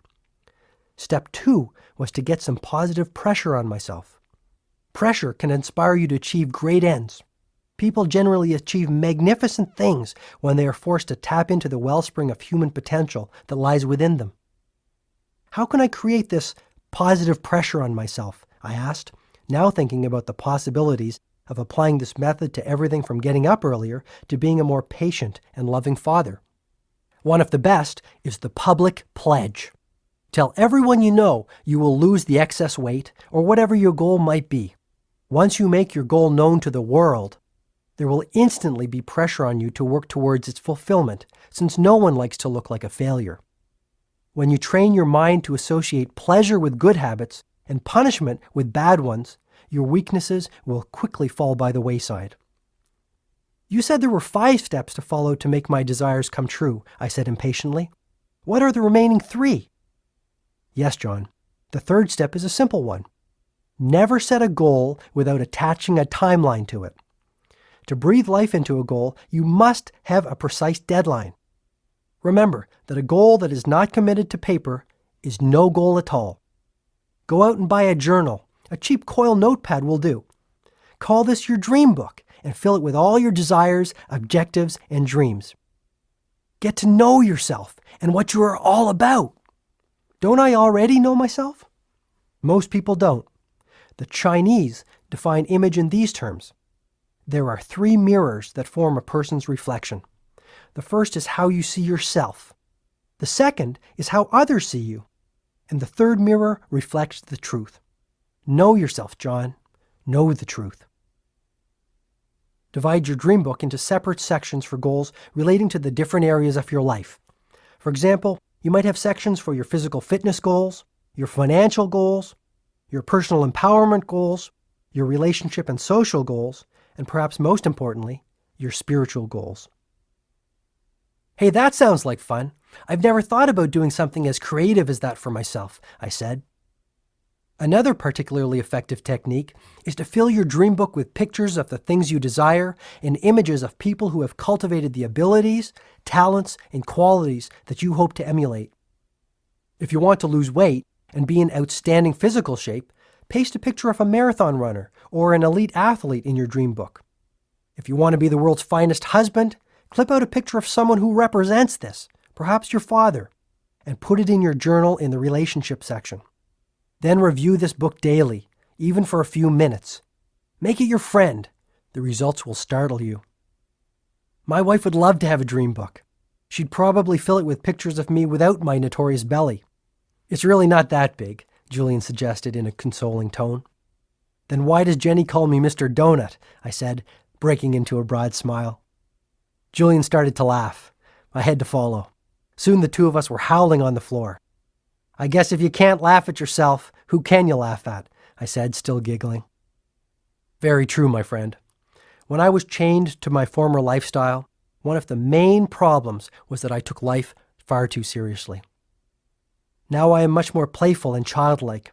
I enjoy all of life's gifts, no matter how small they are. But I have digressed. Once you have formed a clear mental picture of your outcome, created a little pressure behind it, set a deadline, and committed it to paper, the next step is to apply what Yogi Raman called the magic rule of 21.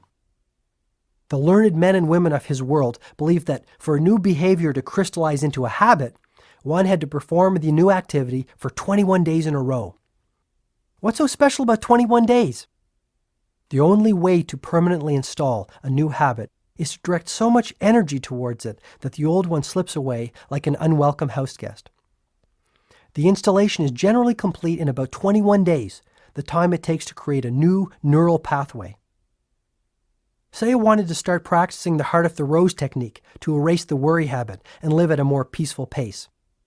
Do I have to do it at the same time every day? Good question. The only reason to do something is because you want to and because you know it is the right thing for you to do. My suggestion is that you try the heart of the rose method at the same time every day and in the same place every day. There is tremendous power in a ritual. When you insert any activity into your routine by doing it the same way at the same time every day, it quickly grows into a habit. Soon you will be performing the new habit with the same ease that you feel while brushing your teeth. And the final step for attaining goals and advancing along the path of purpose, I wondered? The final step in the Sage's method is one that is equally applicable as you advance along the path of your life. The Sages of Savannah truly believed that a day without laughter or a day without love was a day without life. Never forget the importance of living with unbridled exhilaration. Never neglect to see the exquisite beauty in all living things. Remain spirited, joyful, and curious. Stay focused on your life work and on giving selfless service to others. The universe will take care of everything else. This is one of nature's truest laws. Is that it? I still have much wisdom to share with you. Are you tired? Not in the least. Actually, I feel pretty pumped up. You're quite the motivator, Julian. Have you ever thought about an infomercial? I asked mischievously. I don't understand, he replied gently. Never mind. Just one of my feeble attempts at humor. Okay. Before we move along with Yogi Raman's fable, there was one last point about reaching goals and your dreams that I would like to impress on you. Go for it. There is one word which the sages spoke of in almost reverential terms. This simple word seemed to carry a depth of meaning for them, and it peppered their daily talk.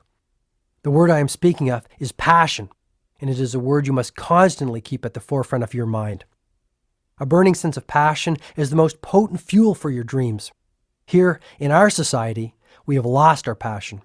We do not do things because we love to do them. We do things because we feel we have to do them. This is a formula for misery. Reclaim the joy of waking up every morning full of energy and exhilaration. Breathe the fire of passion into all that you do. You will quickly reap great material as well as spiritual rewards. You make it sound so easy. It is. From tonight onwards, take complete control of your life. Decide once and for all to be the master of your fate. Discover your calling, and you will start to experience the ecstasy of an inspired life. Finally, always remember that what lies behind you and what lies in front of you is nothing when compared to what lies within you. Thanks, Julian.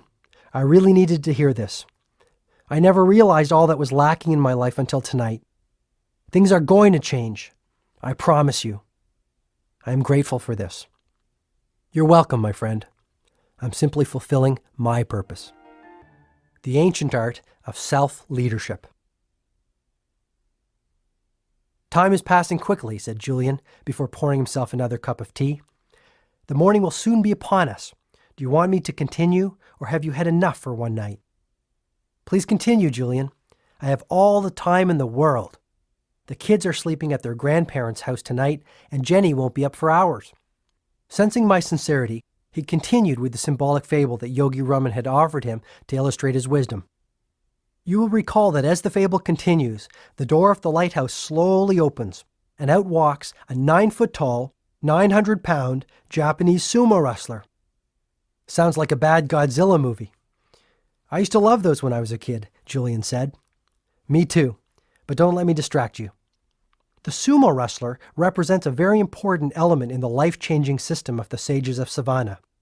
Yogi Raman told me that many centuries ago in the East, the great teachers developed and refined a philosophy called Kaizen. This Japanese word means constant and never-ending improvement, and it's the personal trademark of every man and woman who is living a soaring, fully awakened existence. How did the concept of Kaizen enrich the lives of the sages? I asked. If you really want to improve your outer relationships or your finances, you must first improve your inner world. The most effective way to do this is through the practice of continuous self-improvement.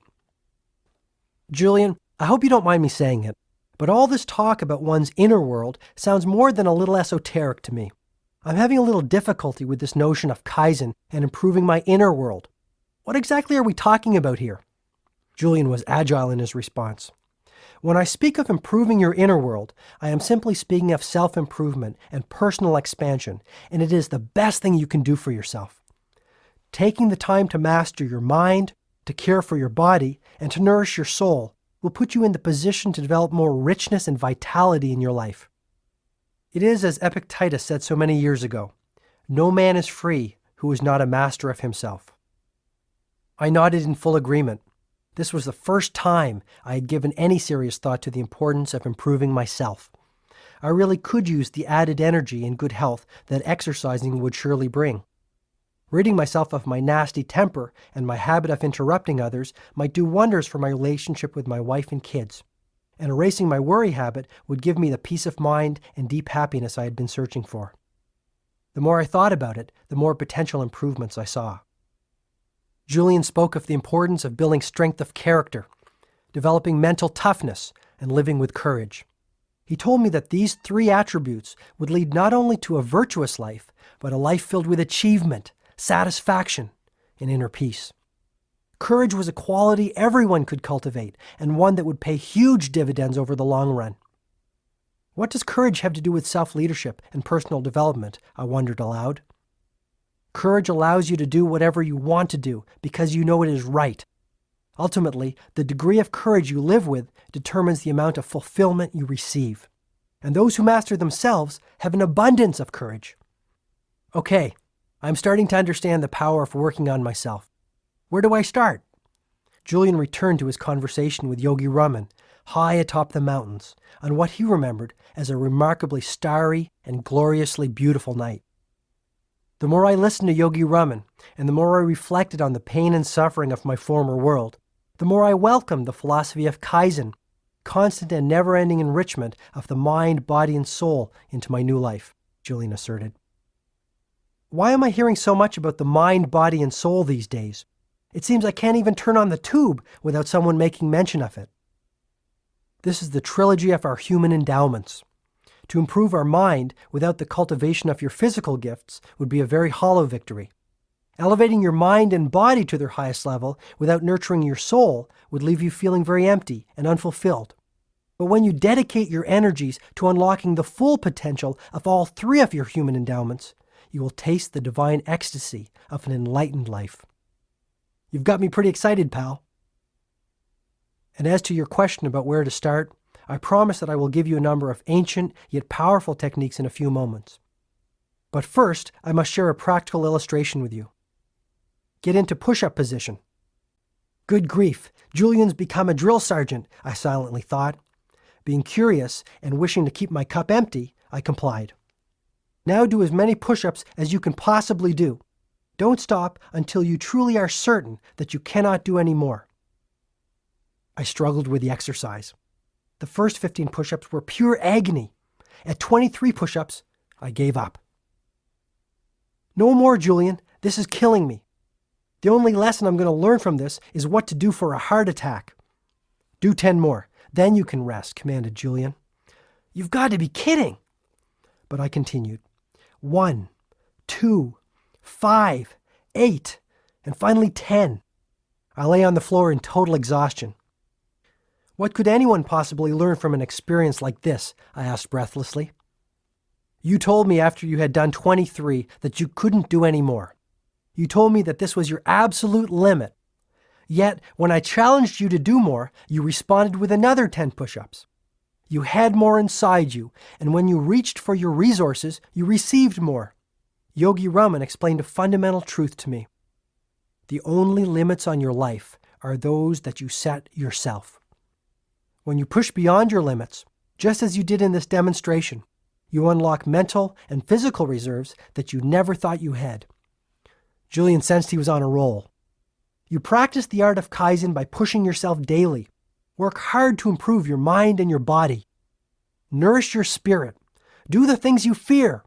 Be the person you dream of being. Julian continued his passionate discourse. Identify the things that are holding you back.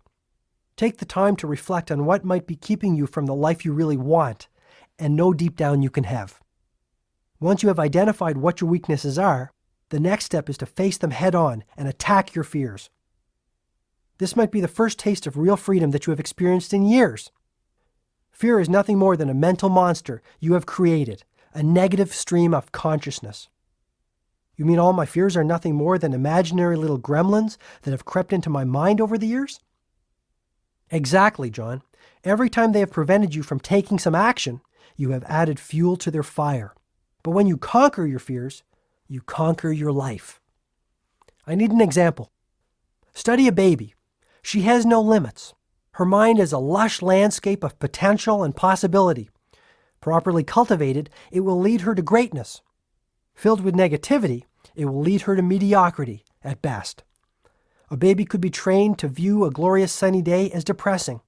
A child could be trained to see a puppy as a vicious animal. An adult could be trained to see a drug as a pleasant vehicle for release. It's all a matter of conditioning, isn't it? Sure. The same holds true for fear. Fear is a conditioned response, a life-sucking habit that can easily consume your energy, creativity, and spirit if you are not careful. When fear rears its ugly head, beat it down quickly.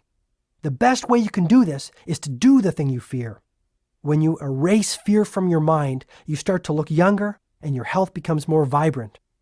Ah, the old mind-body connection, I replied, hoping to mask my ignorance. Yes. The sages of the East have known about it for over 5,000 years. Hardly new age, he said with a broad grin. Truly enlightened people are prepared to put off short-term pleasure for the sake of long-term fulfillment. They resolve to live by the wisdom of Kaizen, improving every aspect of themselves ceaselessly and continuously. With time, things that were once difficult become easy. Fears that once prevented them from all the happiness, health, and prosperity they deserved fall to the wayside like stickmen toppled by a hurricane. So you're suggesting that I must change myself before I change my life? Yes, it's like that old story my favorite professor told me when I was in law school. One night, a father was relaxing with his newspaper after a long day at the office. His son, who wanted to play, kept on pestering him. Finally, fed up, the father ripped out a picture of the globe that was in the newspaper and tore it into 100 tiny pieces. Here, son, go and try to put this back together, he said.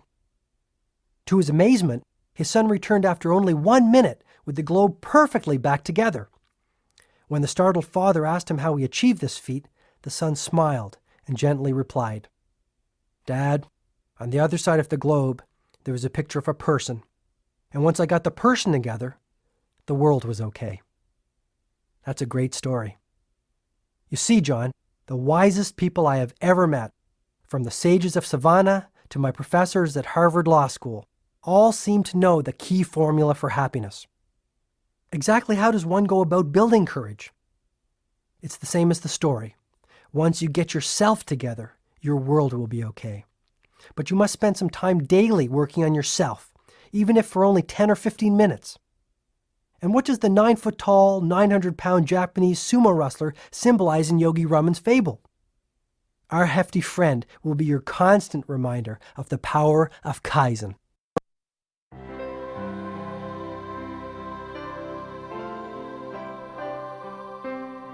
In just a few hours, Julian had revealed the most powerful information that I had ever heard in my lifetime. Now I had been exposed to the ageless principle of self-mastery, Kaizen. How can I practice the art of Kaizen? I will give you 10 ancient yet supremely effective rituals that will lead you far along the path of personal mastery. If you apply them on a daily basis, with faith in their utility, you will observe remarkable results in just 1 month from today. Yogi Raman offered the 10 rituals to me with great faith in what he termed their exquisiteness. The quid pro quo is that you must set aside at least 1 hour a day for 30 consecutive days to practice the strategies. This investment in yourself is all it takes. 1 hour a day for 30 days is all it takes? It's the magic formula I was always searching for. Having said this, you must be disciplined and apply the strategies which make up the formula daily with utter conviction in their value. This is not a quick fix type deal. Once you are in it for the long term. What do you mean? Spending 1 hour a day tending to yourself will surely give you dramatic results in 30 days, provided you do the right things. The key is that you must keep on practicing them every day if you want to keep on seeing the results. Fair enough, I agreed. Julian clearly had unlocked a wellspring of personal vitality and inner serenity in his own life. Actually, his transformation from a sickly old litigator to a radiant, energetic philosopher was nothing less than miraculous. Maybe I too could undergo a Mantle-like transformation. It was surely worth a try. That night, sitting on the floor of my cluttered living room, I learned what Julian called the 10 rituals of radiant living. The first strategy was known to the sages as the ritual of solitude. This involves nothing more than ensuring that your daily schedule include a mandatory period of peace. Just what is a period of peace? It is a period of time, as little as 15 minutes or as much as 50, wherein you explore the healing power of silence and come to know who you really are. Its purpose is self-renewal, and this is accomplished by spending time alone, immersed in the beautiful blanket of silence.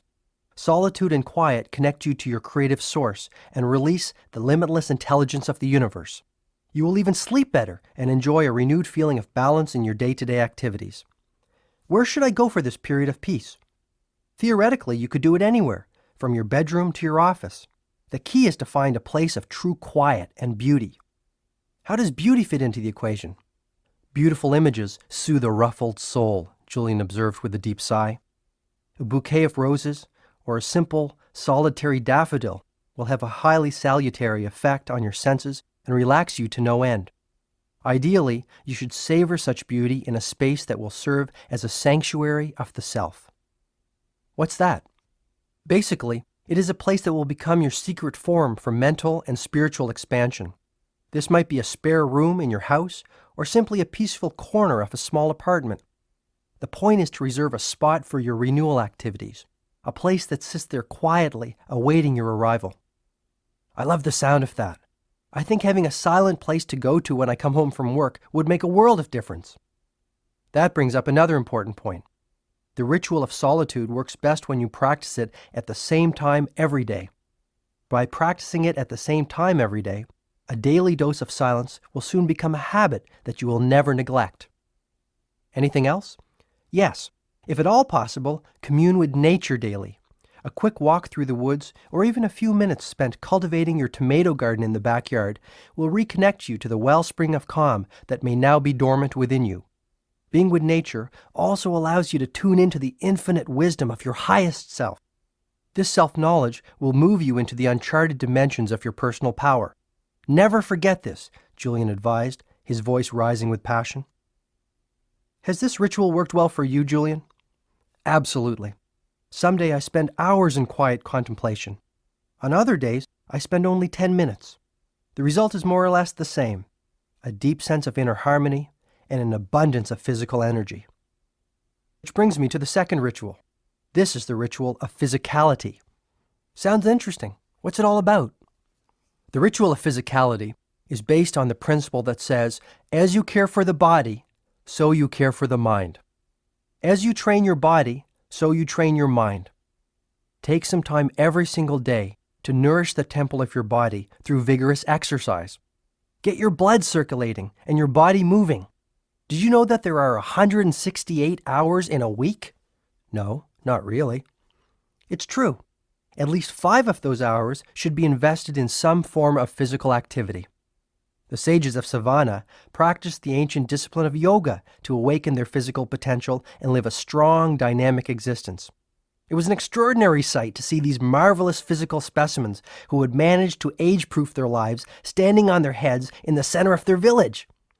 Did the sages do anything else to care for their bodies? Yogi Raman and his brothers and sisters also believed that vigorous walking in natural surroundings worked wonders for relieving fatigue and restoring the body to its natural state of vibrancy. I really think it didn't matter too much to them what they did, so long as they moved their bodies and got the fresh air of their breathtaking surroundings flowing through their lungs. What does breathing fresh air have to do with anything? I'll answer your question with one of Yogi Raman's favorite sayings: to breathe properly is to live properly. Quite early on in Savannah, the sages taught me that the fastest way to double or even triple the amount of energy I had was to learn the art of effective breathing. Their philosophy was simple. Take in more oxygen through efficient breathing, and you liberate your energy reserves along with your natural state of vitality. Okay, so where do I start? It's actually pretty easy. 2 or 3 times a day, take a minute or two to think about breathing more deeply and effectively. Your belly should move out slightly. This indicates that you are breathing from the abdomen, which is good. A trick that Yogi Raman taught me was to cup my hands over my stomach. If they moved out as I inhaled, my breathing technique was proper. Very interesting. If you like that, Then you'll love the third ritual of radiant living, said Julian, which is the ritual of live nourishment.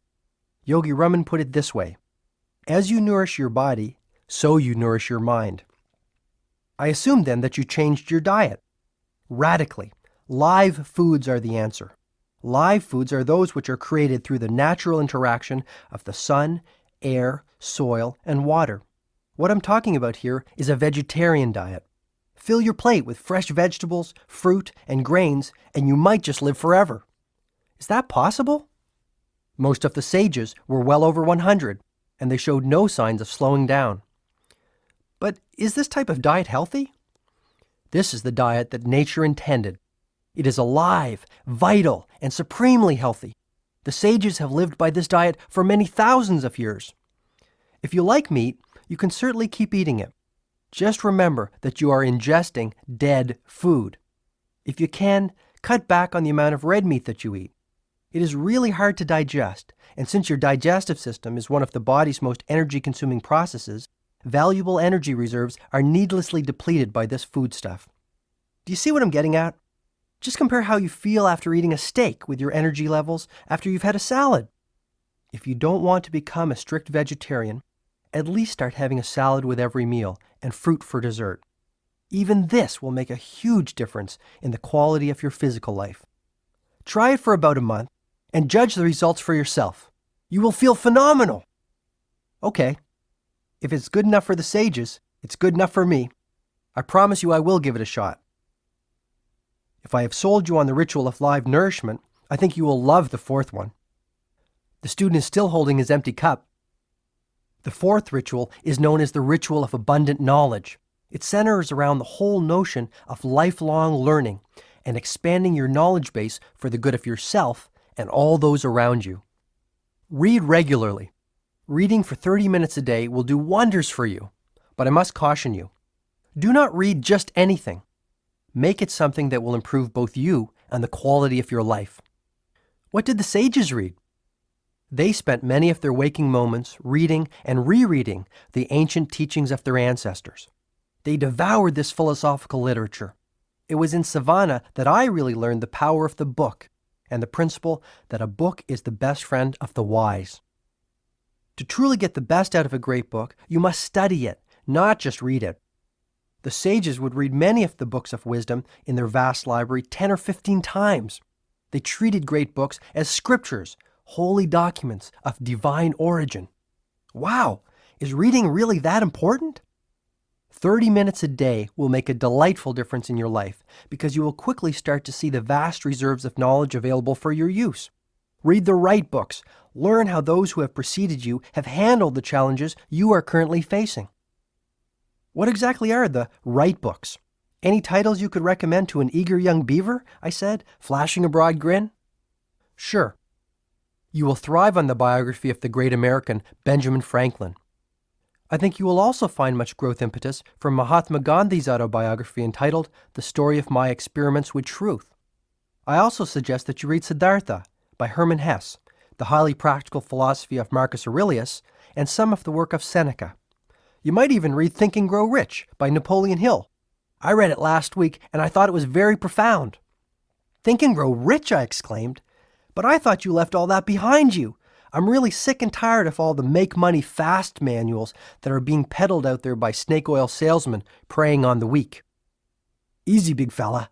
I couldn't agree with you more, offered Julian, with all the warmth and patience of a wise, loving grandfather. That little book is not about making a lot of money.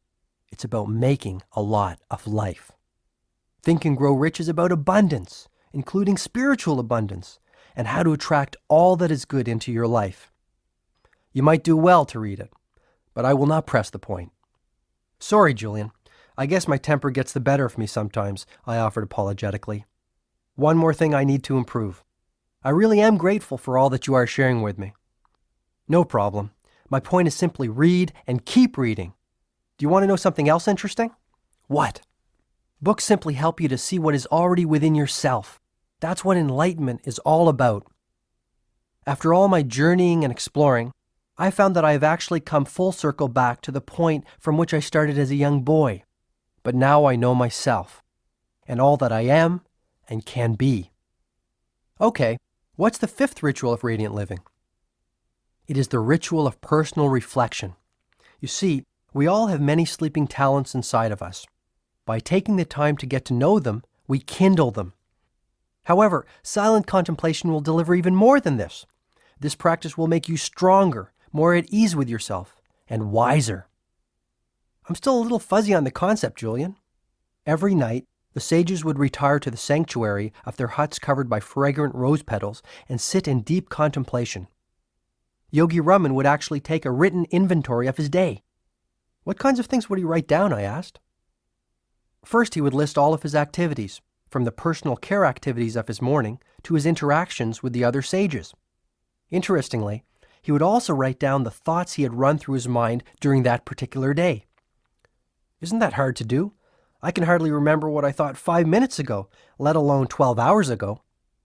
Take the time to think. Get into the regular habit of personal introspection.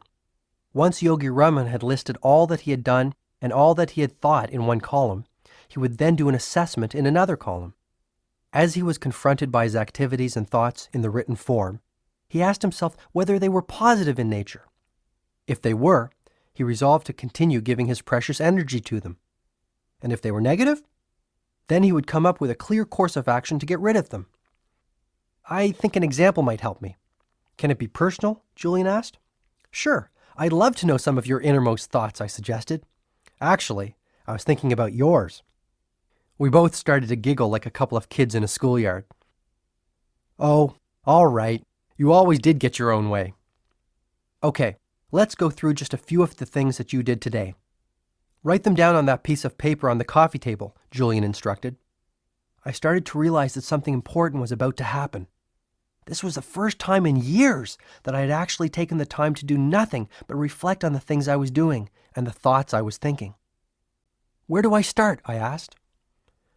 Start with what you did this morning and progress through your day. Just hit a few of the highlights. Fine. I woke up at 6:30 to the sound of my electric rooster, I joked. Get serious and keep going, Julian replied firmly. Okay, then I showered and shaved, gobbled down a waffle, and rushed off to work. And what about your family? They were all asleep. Anyway, once I got to the office, I noticed that my 7:30 appointment had been waiting there since 7, and boy was he furious. What was your response? I fought back. What was I supposed to do? Let him push me around? Okay. Then what happened? Well, things went from bad to worse. The courthouse called and told me that Judge Wildebeest needed to see me in his chambers, and if I wasn't there within 10 minutes, heads would roll. I rushed down to the courthouse and had another argument with one of the clerks. By the time I got back to the office, there were 27 phone messages waiting for me, all marked urgent. Need I go on? Please do. Well, on my way home, Jenny called me in the car and asked me to stop by her mother's house and pick up some of those amazing pies my mother-in-law is famous for. Problem was that when I took that exit, I found myself in the middle of a gridlock. So there I was, in the middle of rush hour traffic, in 95-degree heat, shaking with stress and feeling that even more time was slipping away. How did you respond? I cursed the traffic, I said with complete honesty. I was actually shouting out loud inside my car. Maybe we should stop there. Just take a second and look at your day. Obviously, in retrospect, there are at least a few things that you would do differently if you had the chance, wouldn't you? Well, first, in a perfect world, I would get up earlier. I'd like to have a little peace in the morning and ease myself into the day. The Heart of the Rose technique sounds like it would be fun. Also, I really would like to have the family around the breakfast table, even if only for a bowl of cereal. It would give me a better sense of balance. I always seem to feel that I never spend enough time with Jenny and the kids. But it is a perfect world, and you have a perfect life. You do have the power to control your day. You do have the power to live your dreams, Julian observed, his voice rising. I am realizing this. I really am starting to feel that I can change. Great. Continue reflecting on your day, he instructed. Well, I wish I hadn't yelled at my client. I wish I hadn't argued with the court clerk. And I wish I hadn't screamed at the traffic. I think you now see the power of the ritual of personal reflection, Julian said. By looking at what you are doing, how you are spending your day, and the thoughts you are thinking, you give yourself a benchmark for measuring improvement. The only way to improve tomorrow is to know what you did wrong today. Lots to think about, Julian. Lots to think about, I offered reflectively. How about thinking about the sixth ritual for radiant living, the ritual of early awakening? Uh-oh, I think I know what's coming. One of the best pieces of advice I learned in that far-off oasis of savannah was to rise with the sun and to start the day off well. Most of us sleep far more than we need to. The average person can get by on 6 hours and remain perfectly healthy and alert. Getting up with the sun sounds extreme. Actually, it isn't. There are few things more natural than rising with the glory of the first rays of a new day. The sages believed that sunshine was a gift from heaven, and while they were careful not to overexpose themselves, they regularly had sun baths and often could be seen dancing playfully in the early morning sunshine. I firmly believe that this was another key to their extraordinary longevity. How do I build this ritual into my routine? Here are a couple of quick tips. First, never forget that it is the quality and not the quantity of sleep that is important. It is better to have 6 hours of uninterrupted deep sleep than even 10 hours of disturbed sleep. For example, Yogi Raman would never eat after 8 p.m. He said that the digestive activity it induced would reduce the quality of his sleep. Another example was the sages' habit of meditating to the soft sounds of their harp immediately before heading off to sleep. What was the reason behind this? The 10-minute period before you sleep and the 10-minute period after you wake up are profoundly influential on your subconscious mind. By determining the thoughts that go in, you are also determining precisely what will come out. So before you go to sleep, do not watch the news or argue with anyone or even go over the day's events in your mind's eye. Relax. Drink a cup of herbal tea if you like. Listen to some soft classical music and prepare yourself to drift into a rich, renewing slumber. It makes sense. The better the sleep, the less I will need. Exactly. And remember the ancient rule of 21. If you do anything for 21 days in a row, it will be installed as a habit. So stay with the early rising routine for about 3 weeks. By then it will be a part of your life. Within short order, you will be able to rise at 5:30 a.m. or even 5 a.m. with ease, ready to savor the splendor of another great day. Okay, so let's say that I am getting up every day at 5:30. What do I do? As I've suggested, the thoughts you think and the actions you take in the first 10 minutes after you wake up have a marked effect on the rest of your day. Think positive thoughts. Give a prayer of thanks for all you have. The sages would actually make themselves laugh whether they felt like it or not, just to get the happiness juices flowing early in the morning. Julian, I am trying very hard to keep my cup empty, and I think you will agree that I've done pretty well for a novice. But that sounds really odd, even for a band of monks living high in the Himalayas. But it's not. Take a guess how many times the average 4-year-old laughs in a day. Who knows? I do. 300. Now guess how many times the average adult in our society laughs in the course of a day. 50, I tried. Try 15, said Julian, smiling in satisfaction. You see my point? Laughter is medicine for the soul. Even if you don't feel like it, look in the mirror and laugh for a couple of minutes. You can't help but feel fantastic. Every day will then be an exquisitely rewarding one. What do you do to start your day off on a positive footing? Actually, I have developed quite a sophisticated morning routine, which includes everything from the heart of the rose to drinking a couple of glasses of freshly squeezed fruit juice.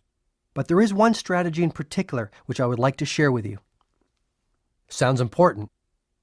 It is. Shortly after you have awakened, go into your sanctuary of silence. Get still and focused. Then ask yourself this question. What would I do today if this day was my last? Mentally list all the things you would do, the people you would call, and the moments you would savor. When you live every day as if it was your last, your life will take on a magical quality. And this brings me to the 7th of the rituals of radiant living, the ritual of music. Never forget the power of music. Spend a little time with it every day, even if it is listening to a soft piece on a cassette while you drive to work. When you feel down or weary, play some music. It is one of the finest motivators I know of. Aside from yourself, I exclaimed sincerely. Just listening to you makes me feel great. You really have changed, Julian, and not just on the outside. You really do seem to be at peace with yourself. You have touched me tonight." "Hey, there's more!" shouted Julian with his fist in the air. "Let's keep going!" "I wouldn't have it any other way." "Okay. The 8th ritual is the ritual of the spoken word. The sages had a series of mantras which they would recite morning, noon, and night.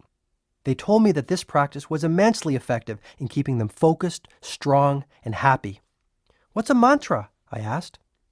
"A mantra is nothing more than a collection of words strung together to create a positive effect. In Sanskrit, man means mind, and tra means freeing. So a mantra is a phrase which is designed to free the mind. And believe me, John, mantras accomplish this objective in a very powerful way." "So mantras are spoken?" "They don't have to be. Written affirmations also are very effective. But I have found that repeating a mantra aloud has a wonderful effect on my spirit. When I need to feel motivated, I might repeat, 'I am inspired, disciplined, and energized' out loud 200 or 300 times. To maintain the supreme sense of self-confidence I have cultivated, I might repeat, 'I am strong, able, and calm.' I even use mantras to keep me youthful and vital," Julian admitted. Which leads us to the 9th ritual of radiant living quite nicely. This is the ritual of congruent character. This ritual requires you to take daily, incremental action to build your character. Perhaps Yogi Raman articulated the formula best when he stated, "You sow a thought, you reap an action. Reap an action, you sow a habit. Sow a habit, you reap a character. Sow a character, you reap your destiny." What kinds of things should I do to build my character? Anything that cultivates your virtues. Before you ask me what I mean by virtues, let me clarify the concept. The wise people of the Himalayas believed strongly that a virtuous life was a meaningful life, so they governed all their actions by a series of timeless principles. But I thought you said they governed their lives by their purpose. Yes, this is quite so, but their life's calling included living in a manner congruent to these principles. They are, simply stated, industry, compassion, humility, patience, honesty, and courage. When all your actions are congruent and aligned with these principles, you will feel a deep sense of inner harmony and peace. This is also when your life will move from the ordinary into the realm of the extraordinary, and you will begin to sense the sacredness of your being. It is the first step to lifelong enlightenment. "Have you tasted this experience?" I asked. "I have, and I believe you will too. Do the right things. Act in a way that is congruent with your true character. Act with integrity. Be guided by your heart. The rest will take care of itself. You are never alone, you know." And the final ritual? This is the all-important ritual of simplicity. This ritual requires you to live a simple life. As Yogi Raman said, one must never live in the thick of thin things. Focus only on your priorities, those activities which are truly meaningful. Your life will be uncluttered, rewarding, and exceptionally peaceful. This I promise you. But earlier you told me that happiness comes from achievement. Now you are telling me to reduce my needs and be content with less. Isn't that a paradox? Excellent point, John. It might seem like a contradiction, but it isn't. Lifelong happiness does come through striving to realize your dreams. The key is not to make your happiness contingent on finding that elusive pot of gold at the end of the rainbow. For example, even though I was a millionaire many times over, I was so money-driven that I couldn't enjoy all that I had.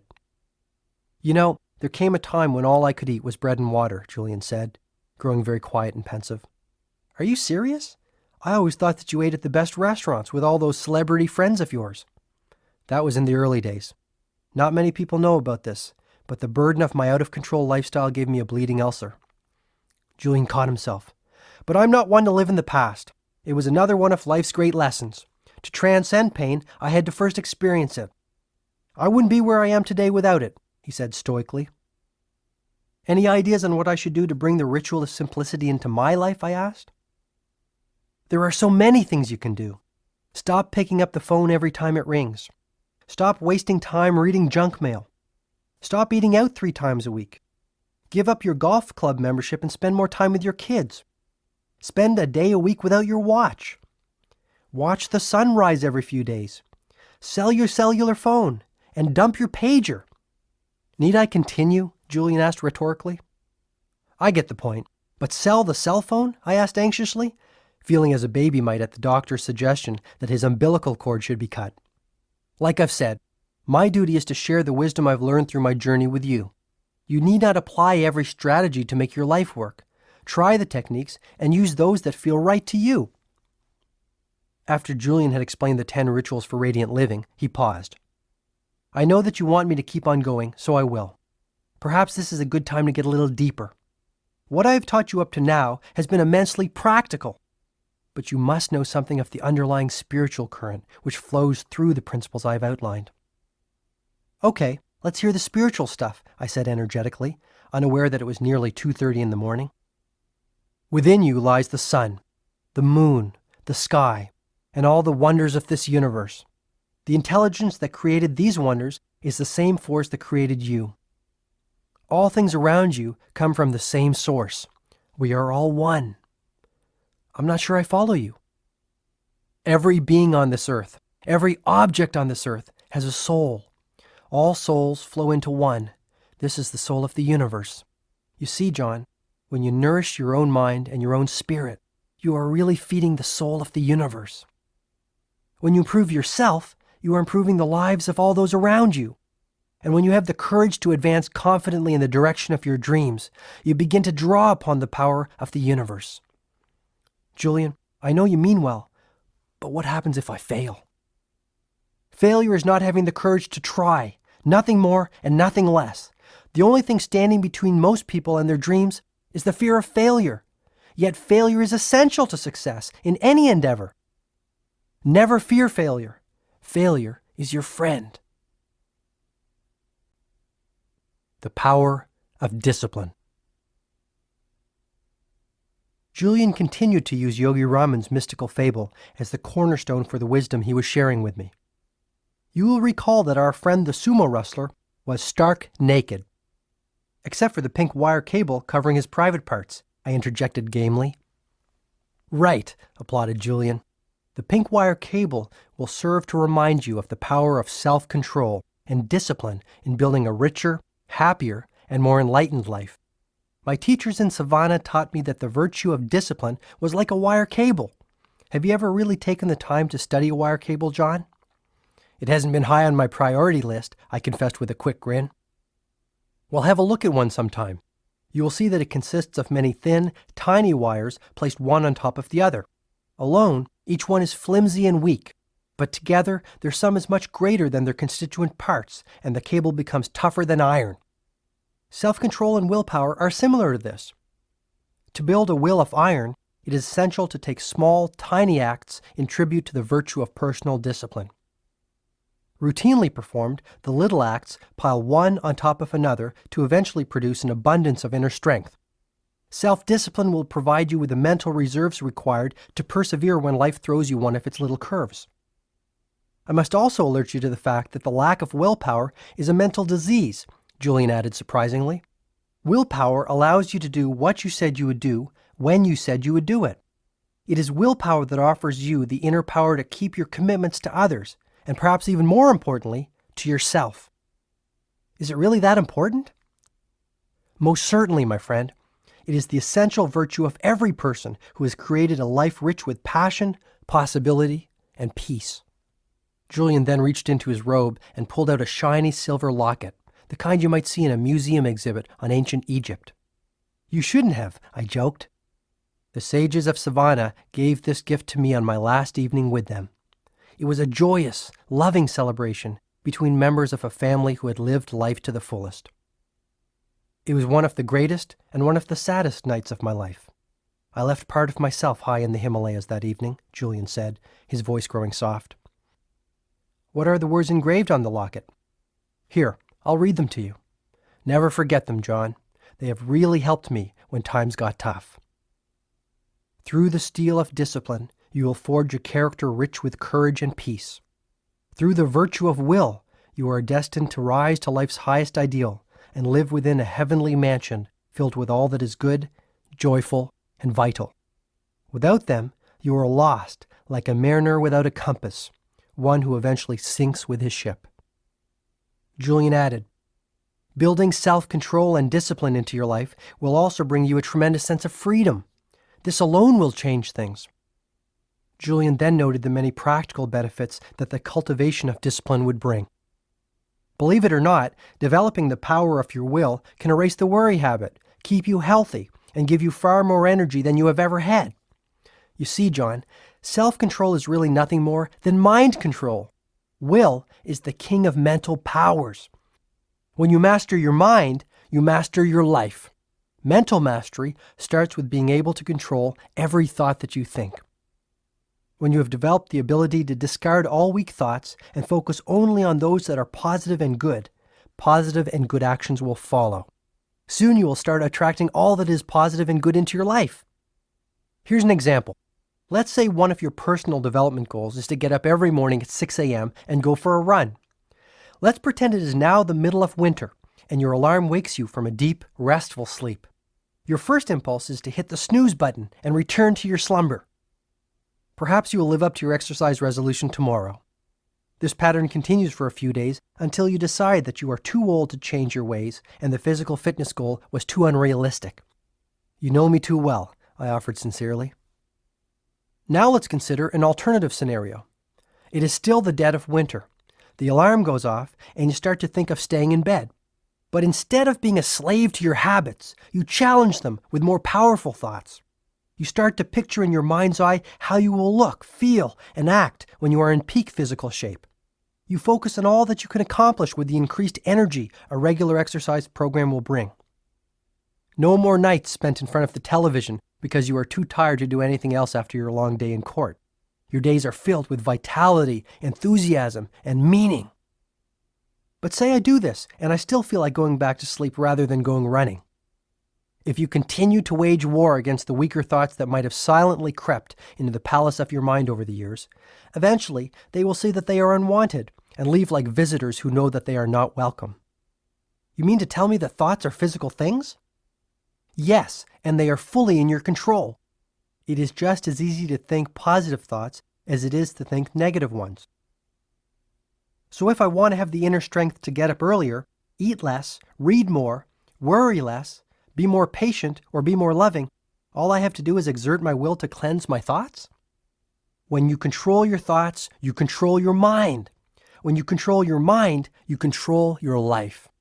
And once you reach the stage of being in total control of your life, you become the master of your destiny. I needed to hear this. Through the course of this strange yet inspiring evening, I had gone from being a skeptical litigator, carefully studying a hotshot lawyer turned yogi, to a believer whose eyes had been opened for the first time in many years. I wish Jenny could hear all this. Actually, I wished my kids could hear this wisdom too. I knew it would affect them as it had me. I had always planned on being a better family man and living more fully, but I always found that I was too busy putting out all those brush fires of life that seemed so pressing. It seemed like yesterday that I was a young law student, full of energy and enthusiasm. I dreamed of becoming a political leader, or even a Supreme Court judge back then. But as time went by, I settled into a routine. I think it was at that moment, with Julian sitting next to me on my living room floor on that sticky July night, that I changed. The Japanese call it satori, meaning instant awakening, and that's exactly what it was. I resolved to fulfill my dreams and make my life far more than it had ever been. That was my first taste of real freedom, the freedom that comes when you decide once and for all to take charge of your life and all its constituent elements. I will give you a formula for developing willpower, said Julian, who had no idea of the inner transformation I had just experienced. Wisdom without proper tools for its application is no wisdom at all. He continued, every day while you are walking to work, I would like you to repeat a few simple words. Yogi Raman told me that by its repetition, I would develop self-control and an indomitable will within a short period of time. Okay, I'm all ears. This is the mantra I suggest you repeat at least 30 times a day. I am more than I appear to be. All the world's strength and power rest inside me. It will manifest profound changes in your life. For even quicker results, blend this mantra with the practice of creative envisioning I spoke of earlier. Startling results will surely come your way, he promised. That's it? I asked, astonished by the apparent simplicity of this formula. I can tap the full reserves of my willpower through this simple exercise? Repeating the mantra I gave you, along with the daily practice of seeing yourself as you hope to be, will give you an enormous amount of support as you create the disciplined, principled life that will connect you to your dreams. And you need not change your world in a day. Start off small.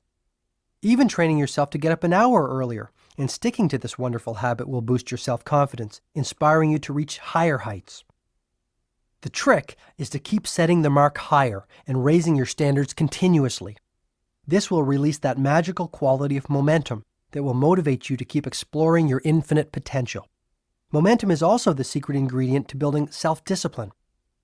It's a delightful process, John. It really is. And the pink wire cable in Yogi Raman's magical fable will always remind you of the power of your will. Just as Julian finished revealing his thoughts on the subject of discipline, I noticed the first rays of the sun peeking into the living room, pushing away the darkness like a child pushes away an unwanted bed cover. This will be a great day, I thought. The first day of the rest of my life.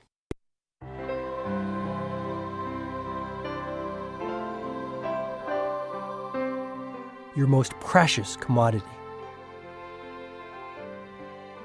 You know what's funny about life? Julian said. By the time most people figure out what they really want and how to go about attaining it, it's usually too late. Is that what the stopwatch in Yogi Raman's fable is all about? Yes.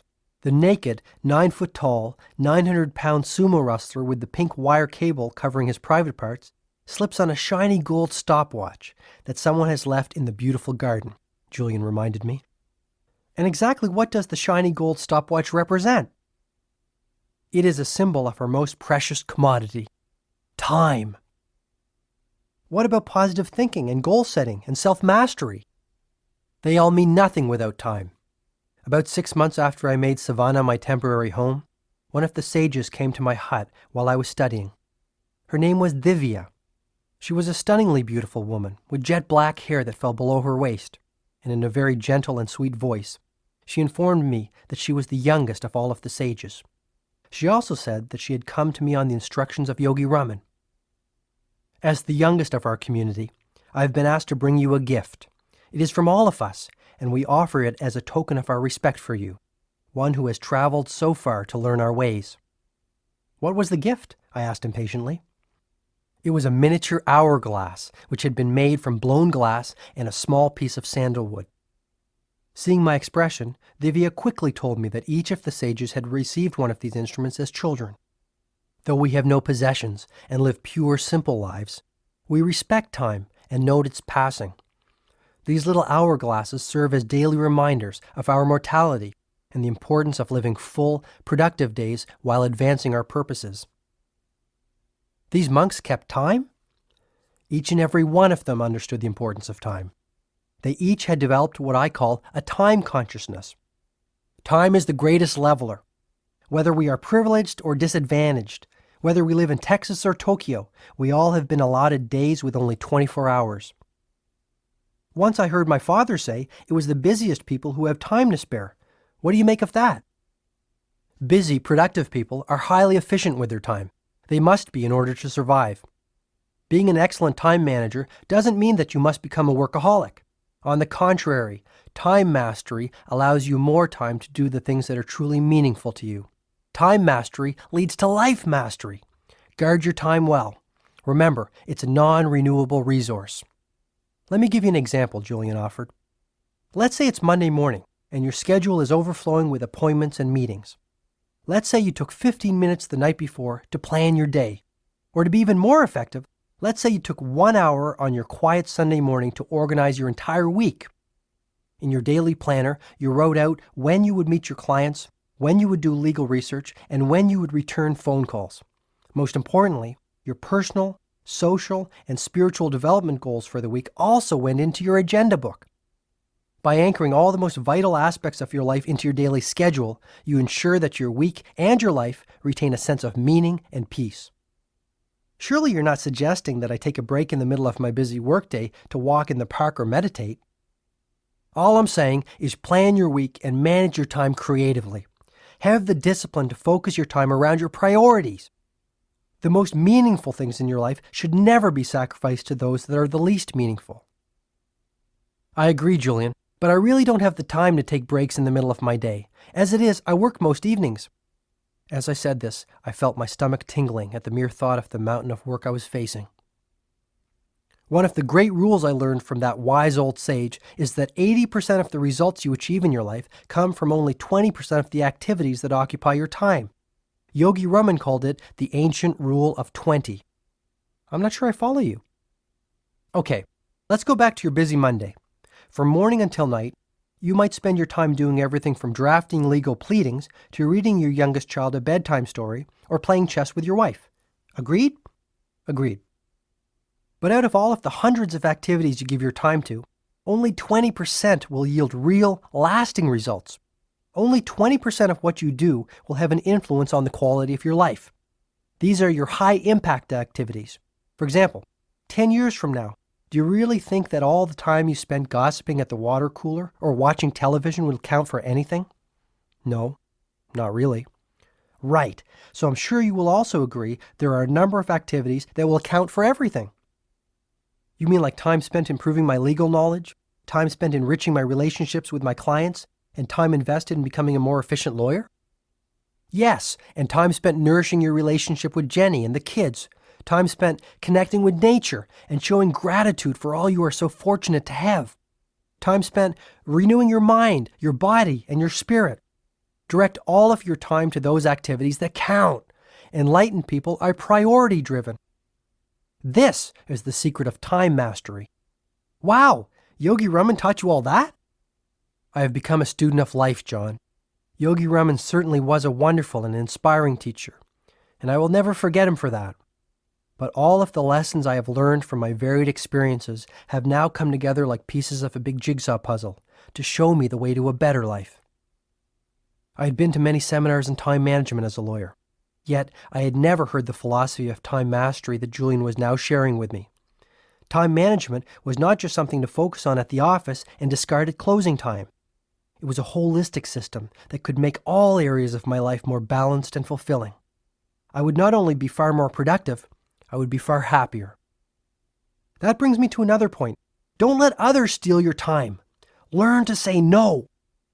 Having the courage to say no to the little things in life will give you the power to say yes to the big things. What about procrastination? All too often, I keep putting off the things that I don't like doing. It is human nature to do the things that feel good and avoid the things that feel bad. But as I said earlier, the most productive people in this world have cultivated the habit of doing the things that less productive people don't like doing, even though they too might not like doing them. I stopped and thought deeply about the principle I had just heard. Perhaps procrastination was not my problem. Maybe my life had simply become too complex. Julian sensed my concern. Yogi Raman told me that those who are masters of their time live simple lives. A hurried, frenzied pace is not what nature intended. While he firmly believed that lasting happiness could be reached only by those who were effective and set definite aims for themselves, living a life rich with accomplishment and contribution did not have to come through sacrifice of peace of mind. This is what I found so fascinating about the wisdom I was hearing. It allowed me to be more productive and yet fulfill my spiritual longings. I started to open up myself even more to Julian.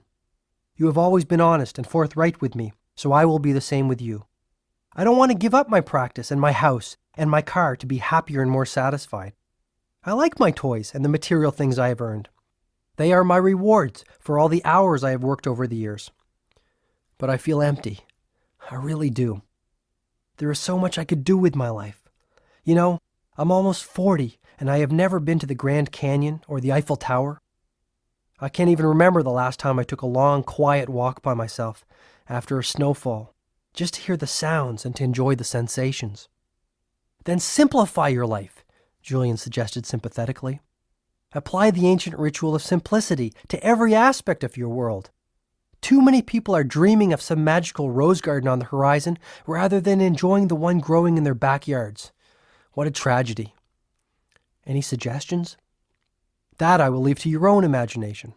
Oh, And that reminds me of another thing I do to make sure my life stays calm and simple. What's that? I love to have a quick nap in the afternoon. I find it keeps me energetic, refreshed, and youthful. I guess you could say that I need my beauty sleep, Julian laughed. Beauty has never been one of your strong points. A sense of humor has always been one of yours, and for this I commend you. I think Yogi Raman said it best when he said, "Laughter opens your heart and soothes your soul." No one should ever take life so seriously that they forget to laugh at themselves. Julian had one final thought to share on the subject of time. Perhaps most importantly, John, stop acting like you have 500 years to live. Develop a deathbed mentality. When you adopt a deathbed mentality, you live every day as if it was your last. The deathbed question alone has the power to change your life. It will energize your days and bring a rush of zest and spirit to all that you do. Powerful stuff. Here's more. There is a simple remedy to break the spell of frustration that plagues so many people. Act as if failure is impossible and your success will be assured. Be brave and set no limits on the workings of your imagination. Never be a prisoner of your past. Become the architect of your future. You will never be the same.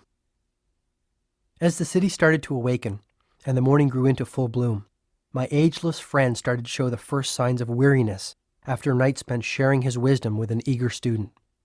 I had been astonished by Julian's stamina, his boundless energy, and his endless enthusiasm. "We are moving to the end of Yogi Raman's magical fable and approaching the time when I must leave you," he said gently. "Are you going to tell your partners that you have returned home?" I asked, my curiosity getting the better of me. "Probably not," Julian replied. "I'm so different from the Julian Mantle they knew. They wouldn't recognize me." "You really are a new man," I agreed, chuckling inwardly as I pictured this mystical monk, adorned in the traditional robes of Savannah, stepping into the striking red Ferrari of his former life. "A new being is probably even more accurate." "I don't see the distinction," I confessed. "There is an ancient saying in India, 'We are not human beings having a spiritual experience. We are spiritual beings having a human experience. I see what I am. I am no longer in the world. The world is in me.'" "I'm going to have to chew on that one for a while," I said in total honesty, not quite comprehending what Julian was talking about. "Sure. I understand, my friend. A time will come when you are clear on what I am saying. If you follow the principles I have revealed to you and apply the techniques I have offered, you will surely advance along the path of enlightenment. You will see your life for what it really is, a small blip on the canvas of eternity, and you will come to see clearly who you are and the ultimate purpose of your life. Which is? To serve, of course. Listen to your conscience. It will tell you that your calling in life is ultimately selfless service to others in some form or another. My mission is to spread the ancient wisdom of the sages of Savannah to all those who need to hear it. This is my purpose." The fire of knowledge had kindled Julian's spirit. He was so passionate, so committed, and so fervent about what he was saying that it was reflected even in his physical dimension. His transformation from a frail old litigator to a vital young Adonis was not brought about by a simple change in his diet or a daily dose of some quick-fix exercise plan. He had found the secret that people through the ages have been searching for. It was more than the secret of youth, fulfillment, or even happiness. Julian had discovered the secret of the self. The ultimate purpose of life. "The sages of Savannah were not only the most youthful people I have ever met," observed Julian. "They were also the kindest. Yogi Raman told me that when he was a child, as he waited for sleep, his father would ask him what good deeds he had performed through the course of that day. Believe it or not, if he said that he hadn't done any, his father would request that he get up and perform some act of kindness and selfless service before he was permitted to go to sleep." Julian went on, "One of the most essential of all the virtues for enlightened living that I can share with you, John, is this one. When all is said and done, no matter what you have achieved, the quality of your life will come down to the quality of your contribution." Does this have something to do with the fresh yellow roses in Yogi Raman's fable? Of course it does. The flowers will remind you of the ancient Chinese proverb, "A little bit of fragrance always clings to the hand that gives you roses." The meaning is clear. When you work to improve the lives of others, you indirectly elevate your own life in the process. When you take care to practice random acts of kindness daily, your own life becomes far richer and more meaningful. To cultivate the sacredness and sanctity of every day, serve others in some way. Are you suggesting that I get involved in some volunteer work? That's an excellent starting point, but what I'm speaking of is much more philosophical than that. I'm suggesting that you adopt a new paradigm of your role on this planet. You're losing me again. Shed some light on the term paradigm. I'm not really familiar with it. A paradigm is simply a way of looking at a circumstance or at life in general. Some people see the glass of life as half empty. The optimists see it as half full. They interpret the same circumstance differently because they have adopted a different paradigm. A paradigm is basically the lens through which you see the events of your life, both external and internal. To dramatically improve the quality of your life, you must cultivate a new perspective of why you are here on Earth. You must realize that there can only be one real reason for your being here. And that would be to give yourself to others and to contribute in a meaningful way, Julian replied. Our world is in the midst of great change. People are trading in money for meaning. Lawyers who used to judge people by the size of their pocketbooks are now judging people by the size of their commitment to others, by the size of their hearts. Teachers are leaving the wombs of secure jobs to nurture the intellectual growth of needy kids living in the combat zones we call inner cities. People have heard the clear call for change. People are realizing that they are here for a purpose and that they have been given special gifts that will aid them to realize it. What kind of special gifts? Exactly the ones I've been telling you about all evening. An abundance of mental ability, boundless energy, unlimited creativity, and a storehouse of discipline and a wellspring of peacefulness. It is simply a matter of unlocking these treasures and applying them for common good, noted Julian. So how can one go about doing good? I'm simply saying that you should make it a priority to change your worldview so that you stop seeing yourself purely as an individual and start seeing yourself as part of the collective. Your life moves to a more magical dimension when you start striving to make the world a better place. I knew Julian had a point. One of the things that was starting to bother me about practicing law was that I didn't really feel I was making the sort of contribution I knew I was capable of making.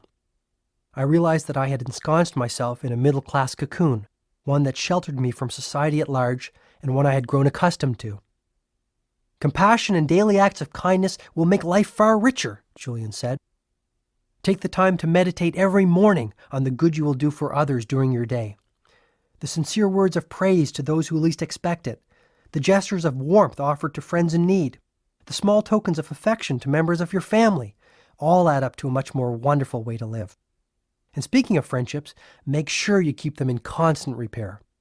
A person with 3 solid friends is very wealthy indeed. I nodded. Friends add humor, fascination, and beauty to life. Good friends are there to help you when life throws one of its little curves at you and things look worse than they seem. When I was a busy litigator, I had no time for friends. Now I am alone, except for you, John. When I have just put down a wonderful book that has moved me deeply, I have no one to share my thoughts with. I have no one to open my soul to when the sunshine of a glorious autumn day warms my heart and fills me with joy. Julian quickly caught himself. However, regret is not an activity for which I have any time. I have learned from my teachers in Savannah that every dawn is a new day to the one who is enlightened. Julian's eyes glittered in the hope of things yet to come. It appeared to me that Julian Mantle had indeed been elevated from a human being passing through life without a care for anyone to a spiritual being passing through life only caring about others. Perhaps this was the path that I too was about to walk.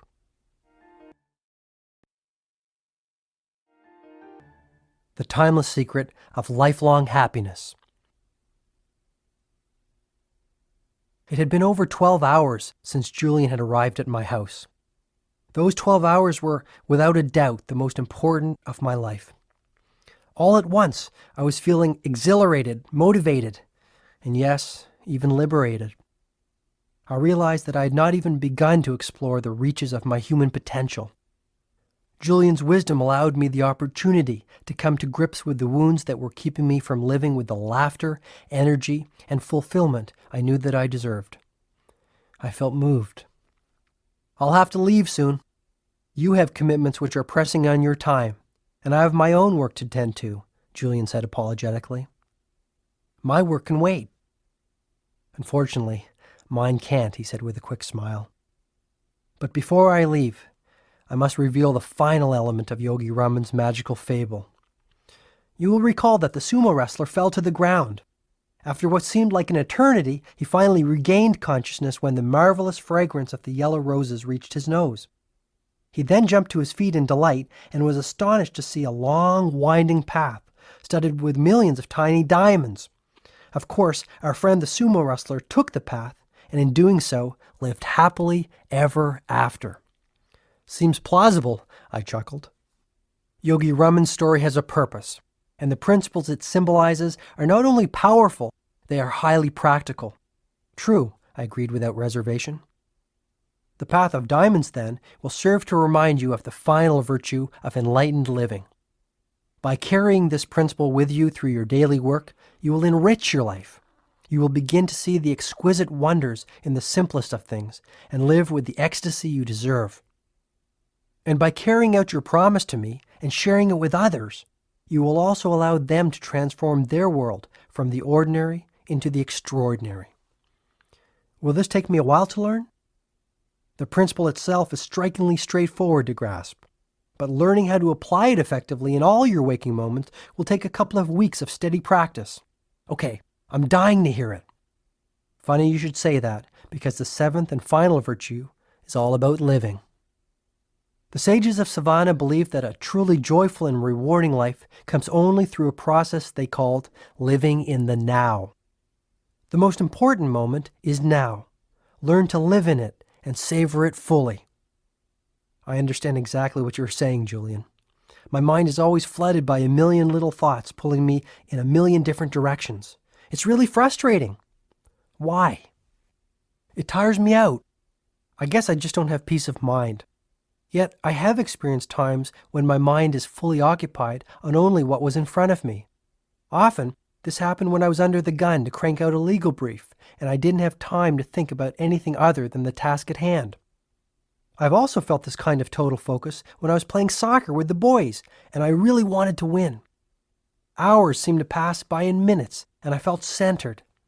It was as if the only thing that mattered to me was what I was doing in that very moment. Come to think of it, these were probably the times when I felt the most peaceful as well. Julian replied, "Being engaged in a pursuit that truly challenges you is the surest route to personal satisfaction. But the real key to remember is that happiness is a journey, not a destination. Live for today. There will never be another one quite like it," finished Julian, his smooth hands coming together as if to give a prayer of thanks for being privy to what he had just said. Is that the principle that the path of diamonds in Yogi Raman's fable symbolizes? I asked.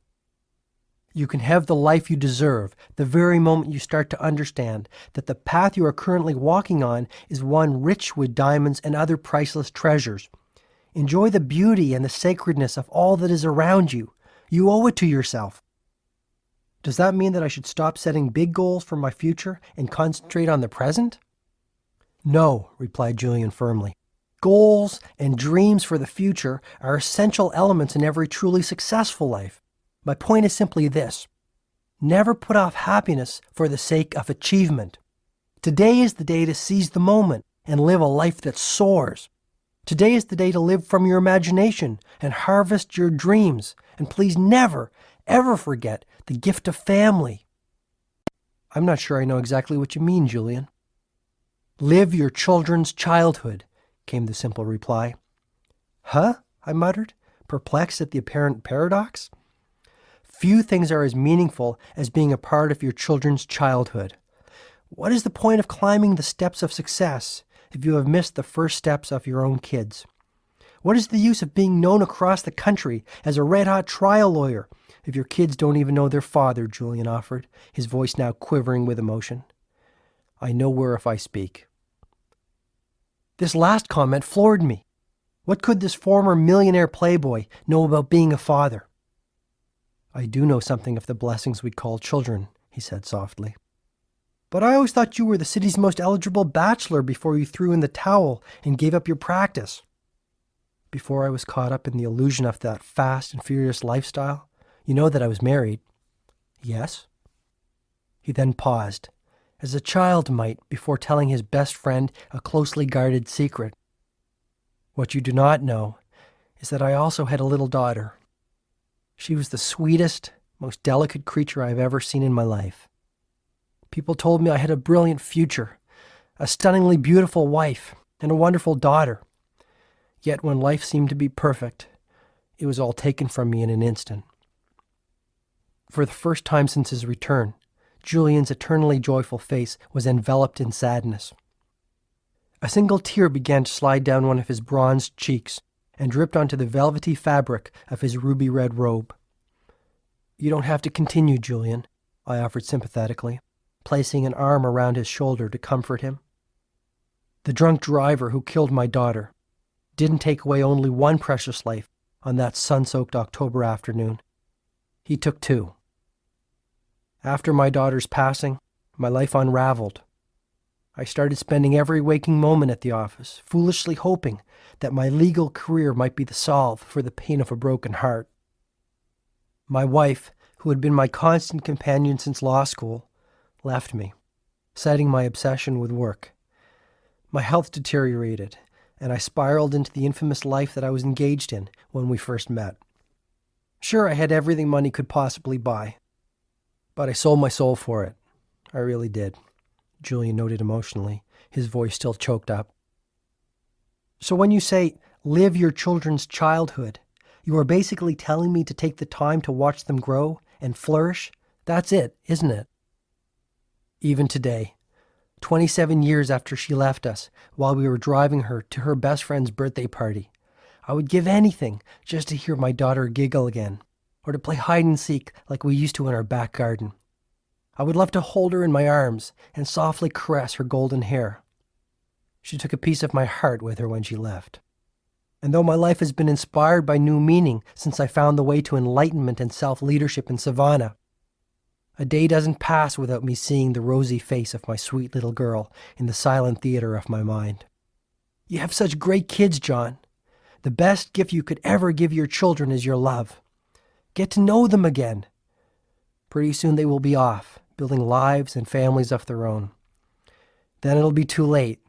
The time will be gone. Julian had struck a chord deep inside of me. I guess I had known for some time that my workaholic pace was slowly but steadily loosening our family ties. Piano recitals, Christmas plays, Little League championships had all been traded for my professional advancement. Happiness is a journey, Julian continued, his voice rising once again with the heat of passion. Enjoy the special moments that every day offers, because today, this day is all you have. Can anyone learn to live in the now? Absolutely. No matter what your current circumstances might be, you can train yourself to enjoy the gift of living and fill your existence with the jewels of everyday life. When you start spending even 5 minutes a day practicing the art of gratitude, you will cultivate the richness of living that you are looking for. So by giving daily thanks for all of my assets, whether these are material or spiritual, I will develop the habit of living in the moment? Yes, this is an effective method for putting far more living into your life. When you savor the now, you kindle the fire of life that allows you to grow your destiny. Grow my destiny? We all have something we are meant to do. Your genius will shine through, happiness will fill your life the instant you discover your higher purpose and then direct all your energies towards it. Once you are connected to this mission, all your desires will be fulfilled effortlessly. Simply follow the path of your dreams in full expectation of the bounty that is certain to flow. This will bring you to your divine destination. This is what I mean by growing your destiny, Julian offered sagely. When I was a young boy, my father loved to read me a fairy tale known as Peter and the Magic Thread. Peter was a very lively little boy. Everyone loved him, his family, his teachers, and his friends. But he did have one weakness. What was that? Peter could never live in the moment. He had not learned how to enjoy the process of life. When he was in school, he dreamed of playing outside. When he was outside playing, he dreamed of his summer vacation. Peter constantly daydreamed, never taking the time to savor the special moments that filled his days. One morning, Peter was out walking in a forest near his home. Feeling tired, he decided to rest on a patch of grass and eventually dozed off. After only a few minutes of deep sleep, he heard someone calling his name. "Peter! Peter!" came a shrill voice from above. As he slowly opened his eyes, he was startled to see a striking woman standing above him.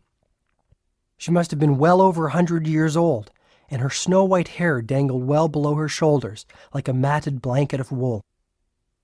In this woman's wrinkled hand was a magical little ball with a hole in the center of it, and out of the hole dangled a long, golden thread.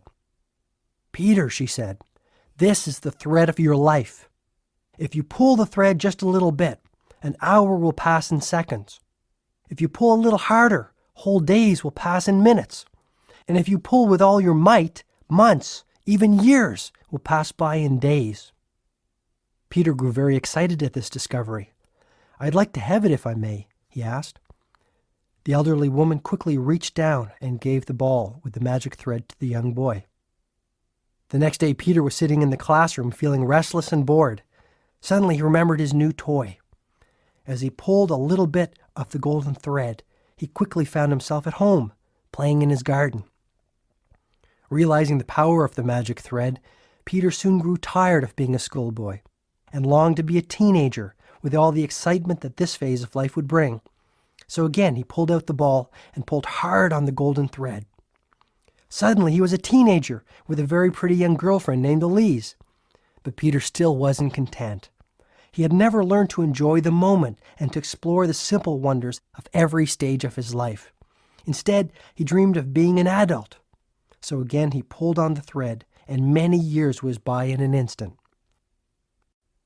Now he found he had been transformed into a middle-aged adult. Elise was now his wife, and Peter was surrounded with a house full of kids. But Peter also noticed something else. His once jet-black hair had started to turn gray, and his once youthful mother, whom he loved so dearly, had grown old and frail. Yet Peter still could not live in the moment. He had never learned how to live in the now. So once again, he pulled on the magic thread and waited for the changes to appear. Peter now found that he was a 90-year-old man. His thick dark hair had turned white as snow, and his beautiful young wife Elise had grown old and had passed away a few years earlier. His wonderful children had grown up and left home to lead lives of their own. And for the first time in his entire life, Peter realized he had not taken the time to embrace the wonders of living.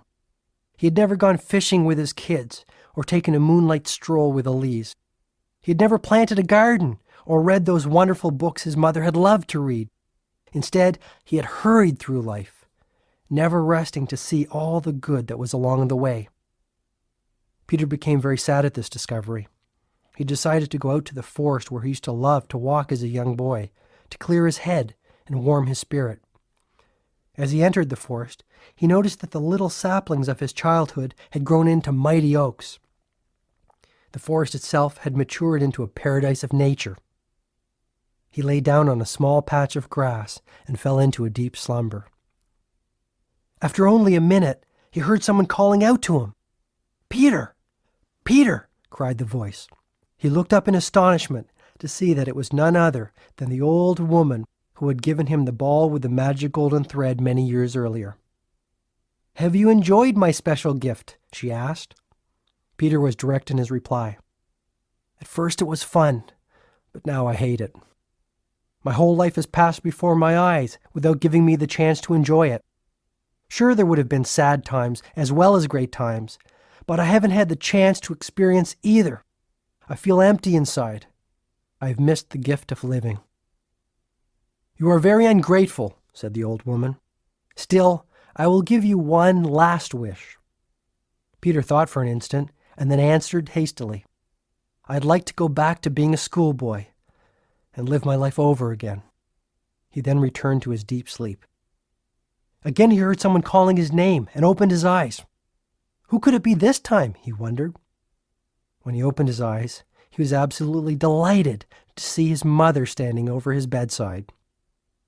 She looked young, healthy, and radiant. Peter realized that the strange woman of the forest had indeed granted his wish, and he had returned to his former life. "Hurry up, Peter! You sleep too much. Your dreams will make you late for school if you don't get up right this minute," his mother admonished. Needless to say, Peter dashed out of bed on this morning and began to live the way he had hoped. Peter went on to live a full life, one rich with many delights, joys, and triumphs. But it all started when he stopped sacrificing the present for the future and began to live in the moment. "Today is your chance to awaken to the gift of living before it is too late," Julian continued. "Let this new day be the defining moment of your life, the day that you make the decision once and for all to focus on what is truly important to you. Revive your spirit and start tending to your soul. This is the way to nirvana." Nirvana? The sages of Savannah believed that the ultimate destination of all truly enlightened souls was a place called nirvana. Actually, more than a place, the sages believed nirvana to be a state, one that transcended anything they had known previously. In nirvana, all things were possible. There was no suffering, and the dance of life was played out with divine perfection. On reaching nirvana, the sages felt that they would step into heaven on earth. This was their ultimate goal in life, Julian observed, his face radiating a peaceful, almost angelic quality. "We're all here for some special reason," he observed prophetically. "Meditate on what your true calling is and how you can give yourself to others. Start applying the principles and strategies that I have shared with you. Be all that you can be. A time will come when you too will taste the fruits of that place called nirvana." "How will I know when I reach the state of enlightenment?" "Little hints will appear to confirm your entrance. You will start to notice the holiness in everything that is around you, the divinity of a moonbeam, the allure of a lush blue sky on a scorching summer day, the fragrant bloom of a daisy, or the laugh of a mischievous little child. Julian, I promise you that the time you have spent with me will not be in vain. I will dedicate myself to living by the wisdom of the sages of Savannah, and I will keep my promise to you by sharing all that I have learned. I'm speaking from the heart. I give you my word," I offered sincerely, feeling the throes of emotion stirring within. "Spread the rich legacy of the sages to all those around you. They will quickly benefit from this knowledge and improve the quality of their lives, just as you will improve the quality of yours. And remember, the journey is to be enjoyed. The road is just as good as the end." I let Julian continue. "Yogi Raman was a great storyteller, but there was one story he told me which stood out amongst the rest. May I share it with you?" "Absolutely." "Many years ago, in ancient India, a Maharaja wanted to build a great tribute to his wife as a sign of his deep love and affection for her. This man wanted to create a structure the likes of which the world had never seen, one that people would admire for centuries to come. So every day, block by block, his workers toiled in the hot sun. And every day, the structure started to look a little more defined, a little more like a monument, a little more like a beacon of love against the azure blue Indian sky. Finally, after 22 years of daily, gradual progress, this palace of pure marble was complete. Guess what I'm speaking of? I have no idea. The Taj Mahal, one of the 7 wonders of the world, Julian replied. My point is simple. Everyone on this planet is a wonder of the world. Every one of us has the potential for extraordinary achievement, happiness, and lasting fulfillment. All it takes are small steps in the direction of our dreams. Like the Taj Mahal, a life overflowing with wonders is built day by day, block by block. Tiny incremental changes and improvements such as those I've suggested will create positive habits. Positive habits will create results, and results will inspire you towards greater personal change. Begin to live every day as if it was your last. Starting today, learn more, laugh more, and do what you truly love to do. Do not be denied your destiny, for what lies behind you and what lies in front of you matter little compared to what lies within you. Without saying another word, Julian Mantle, the millionaire lawyer turned enlightened monk, got up, embraced me like the brother he had never had, and walked out of my living room into the thick heat of another scorching summer day.